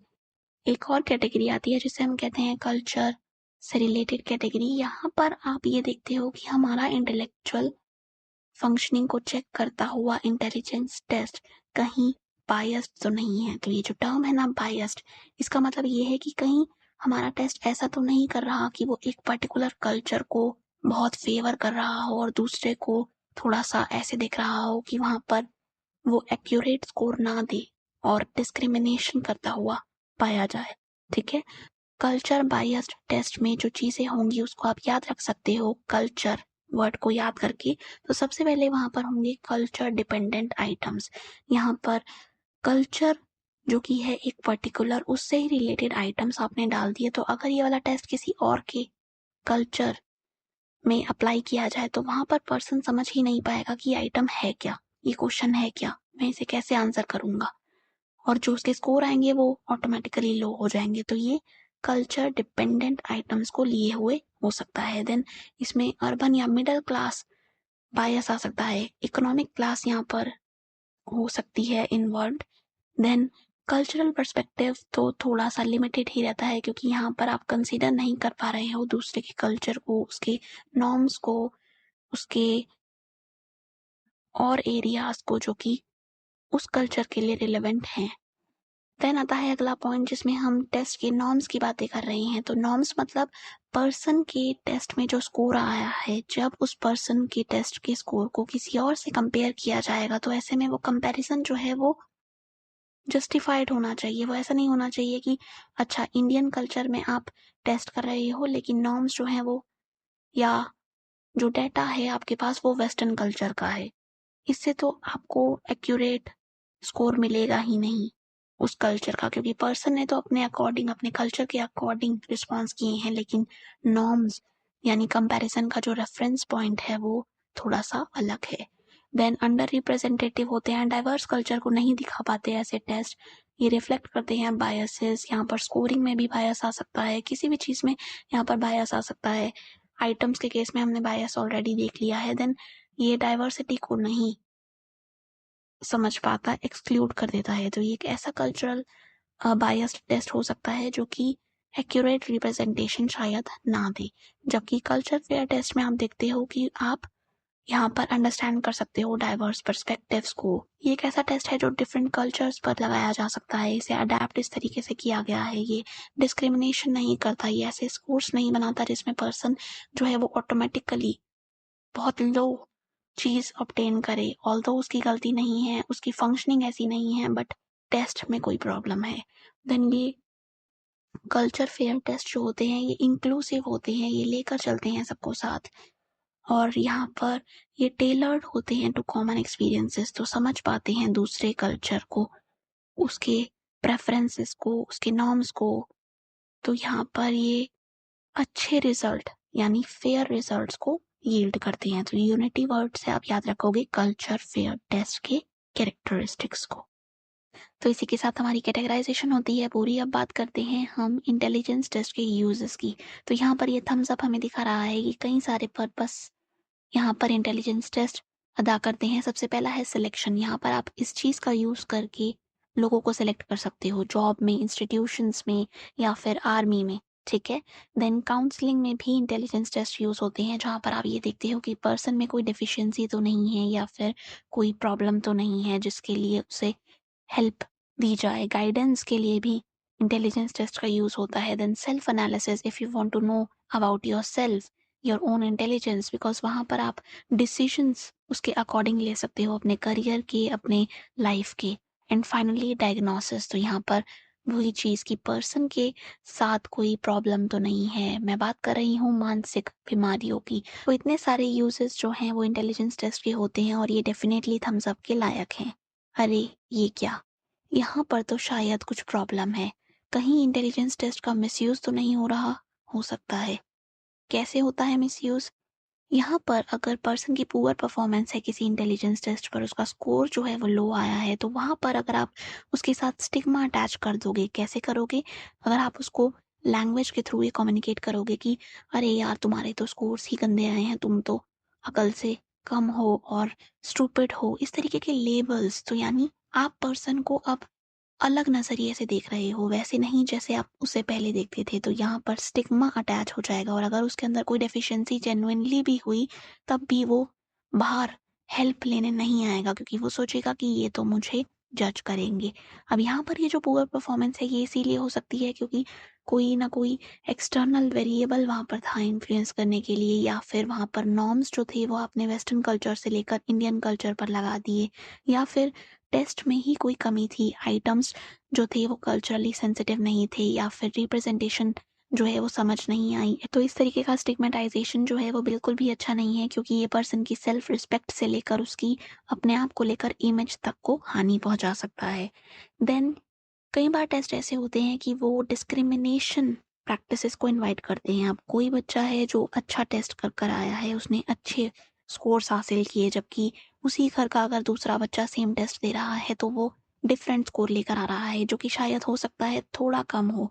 तो यहाँ पर ये एक्नॉलेज ना किए बिना कि दोनों ही स्टूडेंट्स जो हैं वो यूनिक हैं, लोग डिस्क्रिमिनेशन कर सकते हैं, या फिर ऐसा हो सकता है कि पेरेंट्स की तरफ से ना आए ये डिस्क्रिमिनेशन बल्कि टीचर्स या फिर एल्डर्स की तरफ से आए और सोसाइटल लेवल पर भी ये चीज़ आ सकती है। बात करते हैं तीसरे पॉइंट की जो कि है कि अगर आप टेस्ट को एडमिनिस्टर कर रहे हो बायस्ड वे में, यानी आप फेवर कर रहे हो एक पर्टिकुलर इकोनॉमिक क्लास को, तो ये तो डायरेक्टली ही इम्पैक्ट डालेगी उन लोगों पर जो कि उस क्लास से बिलोंग नहीं करते बल्कि थोड़े डिसएडवांटेज्ड सेक्शन से हैं। ठीक है, सो यहाँ पर एक अलग ही तरीके का डिस्क्रिमिनेशन जो है हमें देखने को मिल सकता है। और क्या पॉइंट्स हो सकते हैं? ये पॉइंट्स हो सकते हैं कि इंटेलिजेंस टेस्ट जो हैं वो हो सकता है ना कैप्चर कर पाए पर्सन की क्रिएटिविटी। तो अगर पर्सन बहुत जुगाड़ू है, वो बहुत अच्छे जुगाड़ बिठाकर काम करता है, प्रॉब्लम को अलग तरीके से सॉल्व करता है, आउट ऑफ द बॉक्स सोचता है, और ऐसा पर्सन अगर टेस्ट देने बैठता है जिसमें एक पर्टिकुलर तरीके से क्वेश्चंस को फ्रेम किया गया है, तो अगर उसकी परफॉर्मेंस यहाँ पर अच्छी नहीं होगी तो ऐसे में उसको जज करना कि ये बच्चा जो है या ये पर्सन ये उतना अच्छा नहीं कर पाया एकेडमिकली और इसमें तो पोटेंशियल है ही नहीं, ये चीज उसके क्रिएटिव पोटेंशियल को ना देख पाना होगा, जबकि उसकी असली क्रिएटिविटी लाया करती है किसी और जगह। तो ऐसे में इंटेलिजेंस टेस्ट जो होते हैं they do not capture this type of creative potentiality. तो एक तरीके से प्रैक्टिकल साइड जो है ना इंटेलिजेंस की, वो शायद यहाँ पर दूर रह जाती है असेसमेंट से। पांचवा पॉइंट जो है हमारा यहाँ पर वो ये है कि पर्सन अगर टेस्ट देकर आया है और वो उसे स्कोर दे रहा है और इस स्कोर को एज अ बेस यूज करता है ये चीज देखने के लिए कि मैं आगे कितना सक्सेस पाऊंगा, तो हमेशा ये लिंक इतना डायरेक्टली नहीं विजिबल होता। कभी कभार इंटेलिजेंस टेस्ट जो हैं वो बिल्कुल भी रिलेट नहीं कर पाते कि कितनी पर्सन को सक्सेस मिलेगी इस चीज से। तो यहाँ पर वो जो रिलेशनशिप हम ढूंढ रहे हैं ना वो नहीं कम्युनिकेट हो पाती, नहीं मिल पाती। तो अब देखते हैं इंडियन कॉन्टेक्स्ट में इंटेलिजेंस टेस्टिंग का स्टेटस कैसा रहा। इस पेंसिल का इतने सारे टेस्ट को छूना यही दिखा रहा है कि काफी अच्छा ये सफर रहा है। तो यहाँ पर टेस्ट की डेवलपमेंट किस तरीके से रही मैं बात कर रही हूँ क्योंकि इंटेलिजेंस की, तो वहां पर आपको देखने को मिलेंगी दो चीजें। यहाँ पर आप कंसिडर कर सकते हो नए टेस्ट की कंस्ट्रक्शन और मॉडिफिकेशन एक पुराने टेस्ट में। तो यहाँ पर आप इसे बोलोगे अडेप्टेशन, जहाँ पर पुराने टेस्ट को जो कि दूसरे कल्चर का है आप अडेप्ट करते हो ताकि वो अब नए कल्चर में अप्लाई किया जा सके। ठीक है, तो अगर हम पहले अटेम्प्ट की बात करें तो वो रहा एस.एम. मोहसिन का। इन्होंने 1930 में हिंदी लैंग्वेज में इंटेलिजेंस टेस्ट को कंस्ट्रक्ट किया। देन बात करें C.H. राइस की, तो इन्होंने उर्दू और पंजाबी जैसी लैंग्वेजेस का यूज करते हुए एल्फ्रेड बिनेट के टेस्ट को स्टैंडर्डाइज किया।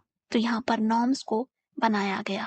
तो इससे हमें पता लगता है कि उर्दू और पंजाबी जैसी लैंग्वेजेस को भी सिग्निफिकेंस मिलने लग गई अगर हम बात करें इंटेलिजेंस टेस्टिंग की तो।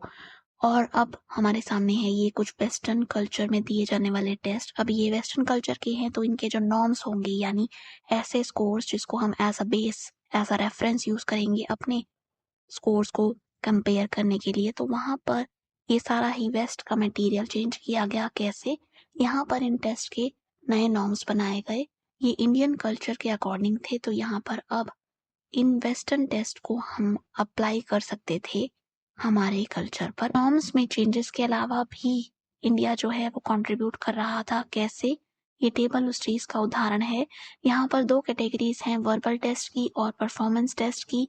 वर्बल टेस्ट जो कि हमने पढ़े कि वर्बल डिस्क्रिप्शन रिक्वायर करते हैं, लिटरेसी यहाँ पर चाहिए होती है, और परफॉर्मेंस टेस्ट जो होते हैं वहाँ पर आपको परफॉर्मेंस पर फोकस करना होता है कि कैसे मैं ऑब्जेक्ट को मैनिपुलेट कर सकता हूँ। तो यहाँ पर ये सारे टेस्ट के नाम और इसके ऑथर के नाम आपको याद करने हैं। तो अब टाइम आ गया है कि हम इस कॉन्सेप्ट को पढ़ें जो कि है कल्चर और इंटेलिजेंस का लिंक। अब इससे पहले हम एक बार रिवाइज करेंगे इंटेलिजेंस की डेफिनेशन को, जो कि ये कहती है कि इंटेलिजेंस जो है वो है हमारी एबिलिटी जिसके थ्रू हम अपने इन्वायरमेंट में, हमारे कॉन्टेक्स्ट में अडेप्ट कर पाते हैं। हम इस इन्वायरमेंट में अडेप्ट करने के लिए काफ़ी सारे चेंजेस भी अपने अंदर करते हैं। तो मॉडिफिकेशन दोनों साइड से होता है, हम इन्वायरमेंट को चेंज करते हैं और इन्वायरमेंट हमें भी चेंज करता है किसी न किसी तरीके से। तो एज अ बाय प्रोडक्ट आप इस चीज़ का ले सकते हो कि इंटेलिजेंस जो है वो डेवलप होने के लिए कल्चर का इस्तेमाल कर रही है। और कल्चर यानी एक ऐसा सिस्टम जो कि कलेक्टिव सिस्टम है। ये किस चीज़ का है? इसमें है बिलीव्स, इसमें है हमारे एटीट्यूड्स, हमें क्या अच्छा लगता है, क्या बुरा लगता है, कैसे हमने बिलीव्स होल्ड कर रखे हैं एज अ सोसाइटी, या फिर हमारे कस्टम्स, हमारे अचीवमेंट्स, वो सारे चीज़ें जो कि हमें एक सॉलिड बेस देती हैं, जिसके थ्रू हम ये बोल सकते हैं कि ये वाली चीज़ को ऐसे इंटरप्रेट किया जाना चाहिए। कल्चर जो है वो डेफिनेशन आपको प्रोवाइड करता है। तो यहाँ पर कल्चर और इंटेलिजेंस का लिंक कैसा रहेगा कि कल्चर वो कॉन्टेक्स्ट प्रोवाइड करेगा जहाँ पर आप इंटेलिजेंस को ग्रो होता हुआ देखोगे। इंटेलिजेंस जो है वो अगर कल्चर के इस हेल्प से डेवलप हो रही है तो वो वाली इंटेलिजेंस हमारी हेल्प करेगी। किस चीज़ में? वो हेल्प करेगी अडेप्ट करने में। अब ये अडेप्ट करने वाली रोड कहाँ जा रही है? ये जा रही है कॉन्टेक्स्ट के पास। तो यानी जब कल्चर हमारी हेल्प करता है, हमारी इंटेलिजेंस को डेवलप करने में सपोर्ट देता है, तो हमारी इंटेलिजेंस डेवलप होती है और वो हमारी हेल्प करती है अडेप्ट करने में अपने इन्वायरमेंट में। अब ये इन्वायरमेंट जो है ये डिफरेंट तरीके का हो सकता है, इसकी डिमांड जो है वो डिफरेंट हो सकती है, जैसे कि हमें दिख रहा है इस कलर के डिफरेंस से। और ये जो मूवमेंट है ये भी ये दिखा रहा है कि डायनामिक ये चीज़ रहने वाली है। तो ऐसे में इंटेलिजेंस जो है वो अगर इस तरीके के इन्वायरमेंट में बढ़े या फिर पनपे तो वो पर्सन की हेल्प कर सकती है ग्रो करने में। और कल्चर भी ग्रो करेगा। ऐसा नहीं है कि कल्चर बिल्कुल भी चेंज नहीं होता, उसने बस आपको चेंज किया एंड दैट्स ऑल। नहीं, ऐसा नहीं है। यहाँ पर ग्रोथ दोनों साइड दिखती है। यहाँ पर ये जो चेंजेस हैं ये कल्चर में भी हो रहे हैं। ये जो ग्रोथ है ये कल्चर की भी ग्रोथ है। ये वाला कॉन्सेप्ट कि कल्चर जो है वो ग्रो करता है, चेंज करता है, और हमारी जो इंटेलिजेंस है वो इससे लिंक्ड होती है कहीं न कहीं। ये है रशियन साइकोलॉजिस्ट वाइगॉट्स्की के द्वारा दिया गया। स्टर्नबर्ग ने भी यही बोला था कि इंटेलिजेंस जो है वो प्रोडक्ट है कल्चर का, जैसे कि हम जानते ही हैं। ठीक है? अब बात करते हैं टेक्नोलॉजिकल इंटेलिजेंस की। अब क्योंकि यहाँ पर कल्चर की बात हो रही है तो यहाँ पर कल्चर का प्रोडक्ट क्योंकि इंटेलेक्चुअल एक्टिविटी है, तो कैसी इंटेलेक्चुअल एक्टिविटी रहेगी ऐसे कल्चर में पनपे बच्चों की जिसमें टेक्नोलॉजिकली काफ़ी एडवांसमेंट है? तो आप कहोगे कि बहुत ही उम्दा वो चीज़ रहने वाली है। क्यों? क्योंकि वहाँ पर ये जो कल्चर रहेगा, यहाँ पर प्रैक्टिसेस जो की जाएँगी चाइल्ड रेयरिंग की वो भी काफ़ी एडवांस होंगी, और उसका रिज़ल्ट जो होगा वो ये होगा कि बच्चे में स्किल्स आ जाएँगी। तो टेक्नोलॉजिकल इंटेलिजेंस में लोगों के अंदर स्किल्स पाई जाएँगी, बच्चों के अंदर वो कैसी स्किल्स होंगी? वो होंगी अच्छी अटेंशन का दिया जाना, आप अच्छे से नोटिस कर सकते हो चीज़ों को, एब्स्ट्रैक्शन कर सकते हो, मैनिपुलेशन कर सकते हो, आपकी चीज़ों को ऑब्जर्व करने की जो कला होगी वो भी अच्छी होगी। साथ ही कम मूव्स में आप ज़्यादा काम कर सकते हो, वो भी एक कला यहाँ पर होगी। परफॉर्मेंस अच्छी होगी क्योंकि स्पीड आपकी अच्छी है, आप प्रोसेस अच्छे से कर पाते हो, तेज़ी से कर पाते हो, अचीवमेंट को लेकर ओरिएंटेशन है, साथ ही जनरलाइज़ेशन और एब्स्ट्रैक्शन जैसी स्किल्स भी यहाँ पर आपको देखने को मिल सकती हैं। तो यहाँ पर ये सारी ही स्किल्स जो हैं वो हाई मानी जाएँगी। कल्चर का डिफरेंस और भी तरीकों से इन्फ्लुएंस करता है। कैसे? अगर एक कल्चर है जहाँ पर इंडिविजुअलिस्टिक ओरिएंटेशन पर फोकस है तो वहाँ पर पर्सन अपने आप को पहले रखेगा। वो कलेक्टिविस्टिक ओरिएंटेशन के साथ नहीं जाएगा, वो दूसरों को पहले नहीं उतना देखेगा, वो अपने आप को देखेगा, यानी अपने अचीवमेंट को, पर्सनल फ्रीडम को, और उसके अकॉर्डिंग बिहेव करेगा। तो यहाँ पर उसकी रीजनिंग और प्रॉब्लम सॉल्विंग की एबिलिटीज़ भी इसी तरीके की होंगी। जबकि कलेक्टिविस्टिक ओरिएंटेशन में आप लोगों से कैसे रिलेट करते हो, आप लोगों को कैसे समझ पाते हो, कैसे आप वैल्यूज़ को फॉलो करते हो, वो सारी चीज़ें फोकस में रहती हैं। तो यहाँ पर जो सोसाइटीज होती हैं ना नॉन वेस्टर्न, वो वैल्यू करती हैं सेल्फ रिफ्लेक्शन को। सो ये दोनों ही ओरिएंटेशन हमें बताती हैं कि कैसे हमारा कल्चर इन्फ्लुएंस करता है हमारी इंटेलिजेंस को।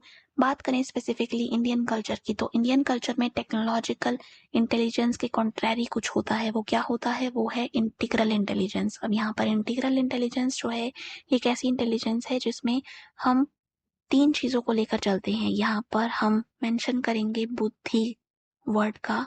ये जो बुद्धि वर्ड है, ये according to JP Das include करता है ऐसी स्किल जिसमें पर्सन जो है वो कॉग्निटिव कंपोनेंट को भी समझ पाता है। यानी यहाँ पर नॉलेज, अंडरस्टैंडिंग, सारे ऐसे शब्द जो कि मेंटल लेवल पर आप कर रहे होते हो, डिसीजन मेकिंग हो गई, रीजनिंग हो गई, प्रॉब्लम सॉल्विंग हो गई। जबकि यहाँ पर इंटेलिजेंस को थोड़ा सा और ज़्यादा परवेसिव रूप में देखा जाता है। मतलब आपने केवल कॉग्निटिव तक ही सीमित नहीं रहने दिया इंटेलिजेंस को, आपने उसको बोला इंटीग्रल इंटेलिजेंस है।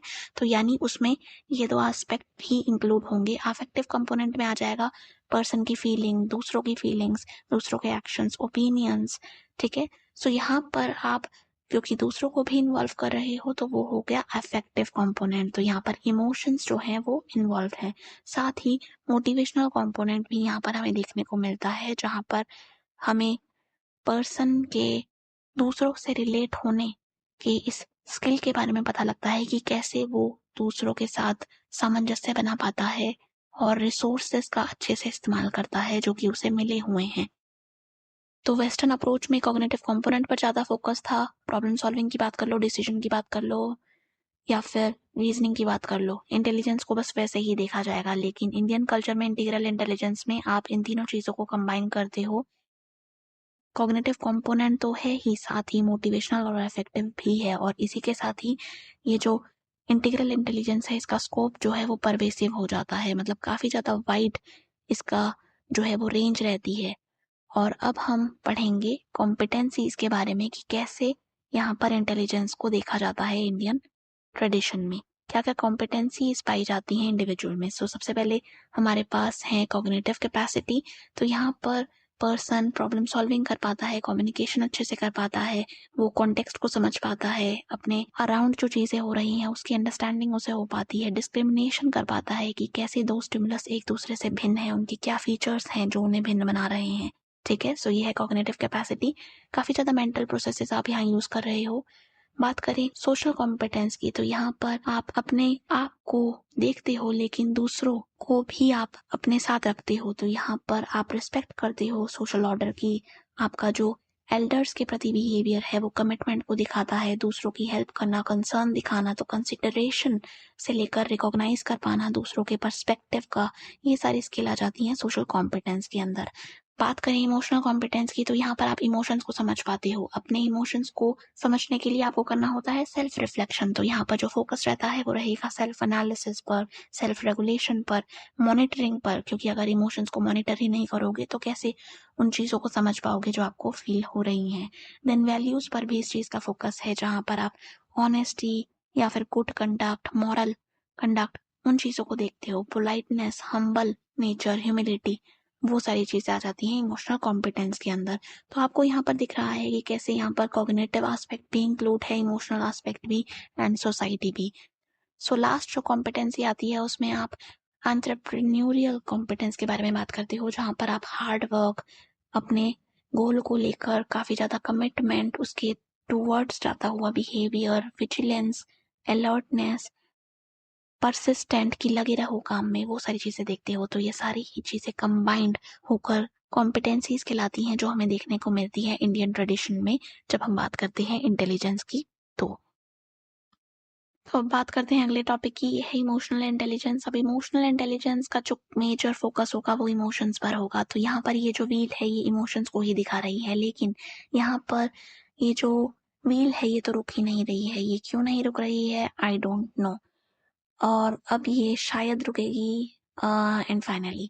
तो यहाँ पर ये जो व्हील थी शायद ये दिखा रही थी कि कैसे पर्सन जो है वो अपने इमोशंस को जब समझ नहीं पाता तो वो उन्हें एक्यूरेटली लेबल भी नहीं कर पाता। तो ऐसे में अगर हमें इमोशंस को जानना है तो हमें सीखना होगा कुछ तरीकों को जिसके थ्रू हम अपने इमोशंस से कनेक्ट कर पाएँ। और ऐसा हमें क्यों करना होगा? क्योंकि अगर हम ऐसा नहीं करते तो हमें हो सकती हैं कुछ ना कुछ इमोशनल प्रॉब्लम्स, और ये वाली प्रॉब्लम्स हमारे सक्सेस से लेकर हमारे करियर तक में इंटरफेयर कर सकती हैं। इमोशनल इंटेलिजेंस में जब लिटरेचर की हम बात करें तो वहाँ पर सबसे पहला जो मेंशन आता है वो आता है 2 लोगों का। ये हैं सेलोवी और मेयर नाम से। इन्होंने पहली बार इमोशनल इंटेलिजेंस के कॉन्सेप्ट को इंट्रोड्यूस किया था, जिसमें इन्होंने इस चीज़ को कैसे डिफाइन किया था कि इमोशनल इंटेलिजेंस एबिलिटी होती है मॉनिटर करने की one's own and others emotions. तो यहाँ पर ये मॉनिटर है। इस मॉनिटर में आप केवल अपने ही इमोशंस को नहीं मॉनिटर कर रहे, आप दूसरों के इमोशंस को भी मॉनिटर कर रहे हो। सो ये रिप्रेजेंटेशन मॉनिटर की यही दिखा रही है कि यहाँ पर मॉनिटरिंग इन्वॉल्व है, अपनी ही नहीं दूसरों की भी। मुझे एक समय पर क्या फील हो रहा है क्या नहीं। इसके अलावा आप डिस्क्रिमिनेट कर पाते हो कि मुझे कौन सा पर्टिकुलर इमोशन फील हो रहा है। तो क्या ये है सैडनेस या फिर हैप्पीनेस या फिर ये कुछ ऐसा जो कि मुझे समझ नहीं आ रहा। आप लेबल कर सकते हो तो बता सकते हो। देन यहाँ पर हम देखते हैं कि क्या हम उस इंफॉर्मेशन को यूज कर सकते हैं जो हमारे पास है रेगुलेट करने के लिए अपने इमोशंस को, ताकि वो वाली जो इमोशंस को लेकर हमारी इंफॉर्मेशन है वो हमारी थिंकिंग और एक्शंस को गाइड कर सके। ठीक है। सो यहाँ पर अगर सिंपल टर्म्स में कहा जाए तो इमोशनल इंटेलिजेंस एक ऐसी एबिलिटी है जिसमें आप इमोशनल इंफॉर्मेशन को बहुत ही अच्छे से एक्यूरेटली और एफिशिएंटली जो है वो प्रोसेस कर पाते हो। इमोशनली इंटेलिजेंट लोग होते कैसे हैं, उनकी क्या कैरेक्टरिस्टिक्स होती हैं वो जानते हैं। तो सबसे पहले ये है कि वो अपनी फीलिंग्स को और इमोशंस को समझ जाते हैं, अच्छे से उस चीज़ को इंटरप्रेट कर पाते हैं कि मुझे क्या फील हो रहा है।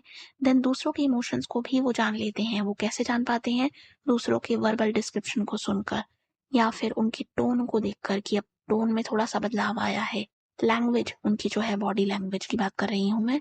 टोन कैसी है, वॉइस कैसी है, फेशियल एक्सप्रेशन कैसे हैं, ये सारी ही चीज़ें हमें इनडायरेक्टली बताती है कि पर्सन क्या फील कर रहा है। और ये वाली इन्फॉर्मेशन अगर एक इमोशनली इंटेलिजेंट पर्सन के पास आ रही है तो वो अपने बिहेवियर को उस पर्सन के अकॉर्डिंग ढाल सकता है। उसके बाद ये रिलेट कर पाएंगे अपने इमोशंस के साथ और उसके पीछे के जो थॉट्स हैं उनको भी जान पाएंगे, ताकि ये अपनी सिचुएशन पर थोड़ा सा कंट्रोल बना सकें। ये जान पाएंगे कि हमारे इमोशंस का क्या इन्फ्लुएंस रहता है। क्यों? क्योंकि उसकी नेचर इनको पता है और उसकी इंटेंसिटी भी इन्हें पता है। और यही चीज़ इनकी हेल्प करेगी कंट्रोल करने में या रेगुलेट करने में अपने इमोशंस को। तो रेगुलेशन से लेकर अंडरस्टैंडिंग तक सब कुछ इंक्लूड हो जाएगा अगर हम बात करें इमोशनली इंटेलिजेंट पर्सन के कैरेक्टरिस्टिक्स की। बात करते हैं स्पेशल एबिलिटीज़ की, तो इसमें कुछ एबिलिटीज़ हैं जो हम डिस्कस करेंगे बहुत ही ब्रीफली। तो सबसे पहले हमारे पास आता है एप्टीट्यूड। एप्टीट्यूड का मतलब क्या होता है? एप्टीट्यूड का मतलब होता है कि पर्सन अगर ट्रेनिंग ले तो वो एक्वायर कर सकता है किसी स्किल को। तो यानी उसके अंदर उस स्किल को एक्वायर करने की कैपेसिटी है अगर वो ट्रेनिंग ले तो। तो अब जब हमें एप्टीट्यूड को पता करना है, क्योंकि ये भी एक साइकोलॉजिकल एट्रीब्यूट है, तो यहाँ पर हम यूज़ कर सकते हैं टेस्ट का। टेस्ट जो होता है वो 2 फॉर्म्स में हो सकता है कि वो एक पर्टिकुलर इंडिविजुअल पर ही किया जाए, तो ये कहलाएगा इंडिपेंडेंट एप्टीट्यूड टेस्ट। ये केवल एक टेस्ट होगा, यानी यहाँ पर कोई भी मल्टीपल टेस्ट नहीं है, ये बैटरी नहीं है। दूसरी फॉर्म हो सकती है जहाँ पर मल्टीपल टेस्ट अवेलेबल हो यानी बैटरी हो, तो ये कहलाए जाएंगे मल्टीपल एप्टीट्यूड टेस्ट। एप्टीट्यूड को टेस्ट करने का एक टेस्ट हमारे पास आता है जिसे हम कहते हैं डीएटी, ये है डिफरेंशियल एप्टीट्यूड टेस्ट। अब ये जो है ये बैटरी है, यानी इसके अंदर काफ़ी सारे टेस्ट होंगे जो कि डिफरेंट कैरेक्टरिस्टिक्स को देख रहे होंगे, पर्सन की कैपेसिटी को जज करने के लिए कि क्या वो किसी स्किल को एक्वायर कर पाएगा अगर उसे ट्रेनिंग दी जाए तो। वहीं दूसरा जो टेस्ट आता है या बैटरी आती है उसे हम कहते हैं जनरल एप्टीट्यूड टेस्ट बैटरी। इसको भी यूज़ किया जाता है। इसके अलावा armed services vocational aptitude battery का भी काफ़ी ज़्यादा यूज़ किया जाता है। तो अगला जो एट्रीब्यूट आता है वो है इंटरेस्ट। इंटरेस्ट में आप प्रेफरेंस देखते हो कि क्या पर्सन प्रेफर करेगा एक पर्टिकुलर एक्टिविटी को या नहीं। तो अगर इसका एग्जाम्पल ले तो ये हो सकता है कुछ ऐसा। एक पर्सन है जिसको पॉट्स को बनाना अच्छा लगता है, उसे मिट्टी के साथ खेलना अच्छा लगता है तो वो पॉट बनाता है। दूसरा जो है वो उसको काफ़ी अच्छे से डेकोरेट करता है, उसमें फूल लगा देगा, कुछ लगा देगा, काफ़ी ज़्यादा दिमाग उसका डीआईवाई वाली चीज़ें जो होती है ना, हैंडक्राफ्ट वाली, उसमें जाता है। जबकि तीसरा जो है वो सेलिंग या बिजनेस माइंड से सोचता है, तो वो इंटरेस्ट दिखाता है कि मैं इन चीज़ों को बेच कर आऊँगा। तो तीनों की ही प्रेफरेंसेस हैं स्पेसिफिक एक्टिविटीज़ की। अब बात करें क्रिएटिविटी की, तो क्रिएटिविटी में हम देखेंगे कि हमारी क्रिएटिविटी कुछ सेलेक्टेड लोगों तक ही सीमित नहीं होती कि अच्छा आर्टिस्ट है, साइंटिस्ट है, पोएट है, क्रिएटिव लोग हैं। ऐसा नहीं है। आप अगर किसी प्रॉब्लम को सॉल्व कर रहे हो और आप उसके लिए अच्छे से अच्छे आइडियाज़ को लेकर आ रहे हो, न्यू आइडियाज़ पर काम कर रहे हो, फैक्ट्स या थ्योरीज लेकर आ रहे हो, तो वहाँ पर भी आप नए पर्सपेक्टिव से सोच रहे हो, तो वो भी क्रिएटिविटी ही कहलाएगी। ठीक है? सो यहाँ पर कैसे हमें देखने को मिलती हैं वेरिएशंस क्रिएटिविटी में? तो यहाँ पर आप ये कह सकते हो कि हमारी क्रिएटिविटी इन्फ्लुएंस्ड होती है हमारे जीन्स से। तो हेरिडिटी इन्फॉर्मेशन हमारी क्या है? तो नेचर और नर्चर दोनों चीज़ों का इन्फ्लुएंस होता है। हेरिडिटी के अलावा एनवायरनमेंट भी हमारा यहाँ पर रोल निभाता है। तो यहाँ पर ऐसा हो सकता है कि हमारी क्रिएटिव पोटेंशियल की जो बाउंड्रीज हैं वो हेरिडिटी सेट कर दे, जबकि एनवायरनमेंट फैक्टर्स जो हैं वो हमारी क्रिएटिविटी को स्टिमुलेट करें कि वो किस दिशा में जाएगी, वो किस तरीके से फॉर्म लेगी। वो सारी चीज़ें डिफाइन करेगा हमारा एनवायरनमेंट, हमारा फैमिली का सपोर्ट, हमें अपने पीयर्स से क्या चीज़ सीखने को मिल रही है, हमारे पास ट्रेनिंग की अपॉर्चुनिटीज़ कितनी है, हमारा कमिटमेंट कितना है, हमारा मोटिवेशन लेवल क्या है। क्रिएटिविटी और इंटेलिजेंस में क्या लिंक है ये जानते हैं। टर्मन ने 1920s बोला कि जिन लोगों में हाई आईक्यू हो, ऐसा नहीं है जरूरी कि वो क्रिएटिव भी हों। कुछ ऐसे लोग भी हो सकते हैं कि लो आईक्यू है लेकिन बहुत ही अच्छे क्रिएटिव दिमाग के हैं। मुझे याद आता है यहाँ पर एक ऐसा एग्जाम्पल जहाँ पर एक जूते ठीक करने वाले इंसान ने एक हॉस्पिटल खोला था जूतों की मरम्मत का। ये काफी क्रिएटिव आइडिया था। हो सकता है उसका आईक्यू इतना ज्यादा ना हो, लेकिन फिर भी वो काफी क्रिएटिव था क्योंकि वो नए आइडियाज को डेवलप करने में सक्षम था। तो यहाँ पर इंटेलिजेंस बाय इटसेल्फ क्रिएटिविटी को इंश्योर नहीं करती। कुछ रिसर्चेस ने अच्छा कनेक्शन पाया है बिटवीन क्रिएटिविटी एंड इंटेलिजेंस। ये काफी पॉजिटिव रिलेशनशिप है। कैसे?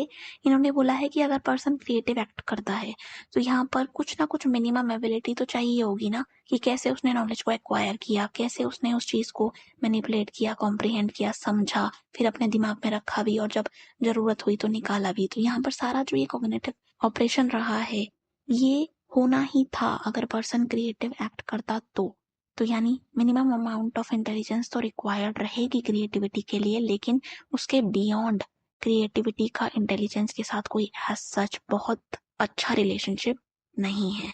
पॉजिटिव है लेकिन बहुत ज्यादा स्ट्रॉन्ग यहाँ पर हमें एविडेंस नहीं मिलता कि इंटेलिजेंस और क्रिएटिविटी बहुत ज्यादा लिंक हो। अब ये वाली जो क्रिएटिविटी है इसको टेस्ट करने के लिए हमारे पास क्रिएटिविटी टेस्ट भी आते हैं। ये चीज देखते हैं कि क्या पर्सन के अंदर पोटेंशियल है क्रिएटिविटी को करने की। तो एक फीचर जो इन टेस्ट का होता है वो ये होता है कि यहाँ पर पर्सन को क्वेश्चंस दे दिए जाते हैं और उनको बोला जाता है कि आप इसके आंसर दो। तो ये होते हैं ओपन एंडेड क्वेश्चन। तो यानी पर्सन जो है वहां पर काफी सारे आइडियाज जनरेट कर सकता है उसे एक पर्टिकुलर क्वेश्चन को करने के लिए। किसी भी डायरेक्शन में वो जा सकता है। उसको अपनी इमेजिनेशन को यूज करने का पूरा फ्रीडम होता है, ओरिजिनल थिंकिंग करने का पूरा फ्रीडम होता है। तो डाइवर्जेंट थिंकिंग यहाँ पर आप अप्लाई कर सकते हो जिसमें आप आइडियाज डेवलप करते हो जो कि ऐसे होते हैं कि एक दूसरे से अलग भी हैं और डिफरेंट डायरेक्शंस में गए हुए। आप एबिलिटी देखते हो कि आप नई रिलेशनशिप्स कैसे देख सकते हो चीज़ों में, कॉजेस क्या हैं चीज़ों के, कॉन्सिक्वेंसेस क्या हैं, कैसे मैं नए कॉन्टेक्स्ट में चीज़ों को देख सकता हूँ और उनको सॉल्व कर सकता हूँ प्रॉब्लम्स को। तो अब हमने क्रिएटिविटी और इंटेलिजेंस के लिंक को तो जान लिया, लेकिन अब हम जान सकते हैं किन लोगों का कंट्रीब्यूशन है क्रिएटिविटी के टेस्ट को डेवलप करने में। तो यहाँ पर आप जो नाम याद रखोगे उसमें गुइलफोर्ड, टॉरेंस और कोगन का नाम जरूर जरूर याद रखना। इसके अलावा भी कुछ नाम है आपकी बुक में, क्या है जल्दी से ढूंढो और मुझे कमेंट्स में बताओ। तो इसी के साथ ये चैप्टर होता है खत्म। थैंक यू सो मच मेरे साथ यहाँ जुड़ने के लिए। अगर आपको ये वीडियो अच्छी लगी हो तो चैनल को सब्सक्राइब करना मत भूलना और आने वाली वीडियोस का भी थोड़ा सा वेट कर लेना। मिलते हैं अगली बार। बाय।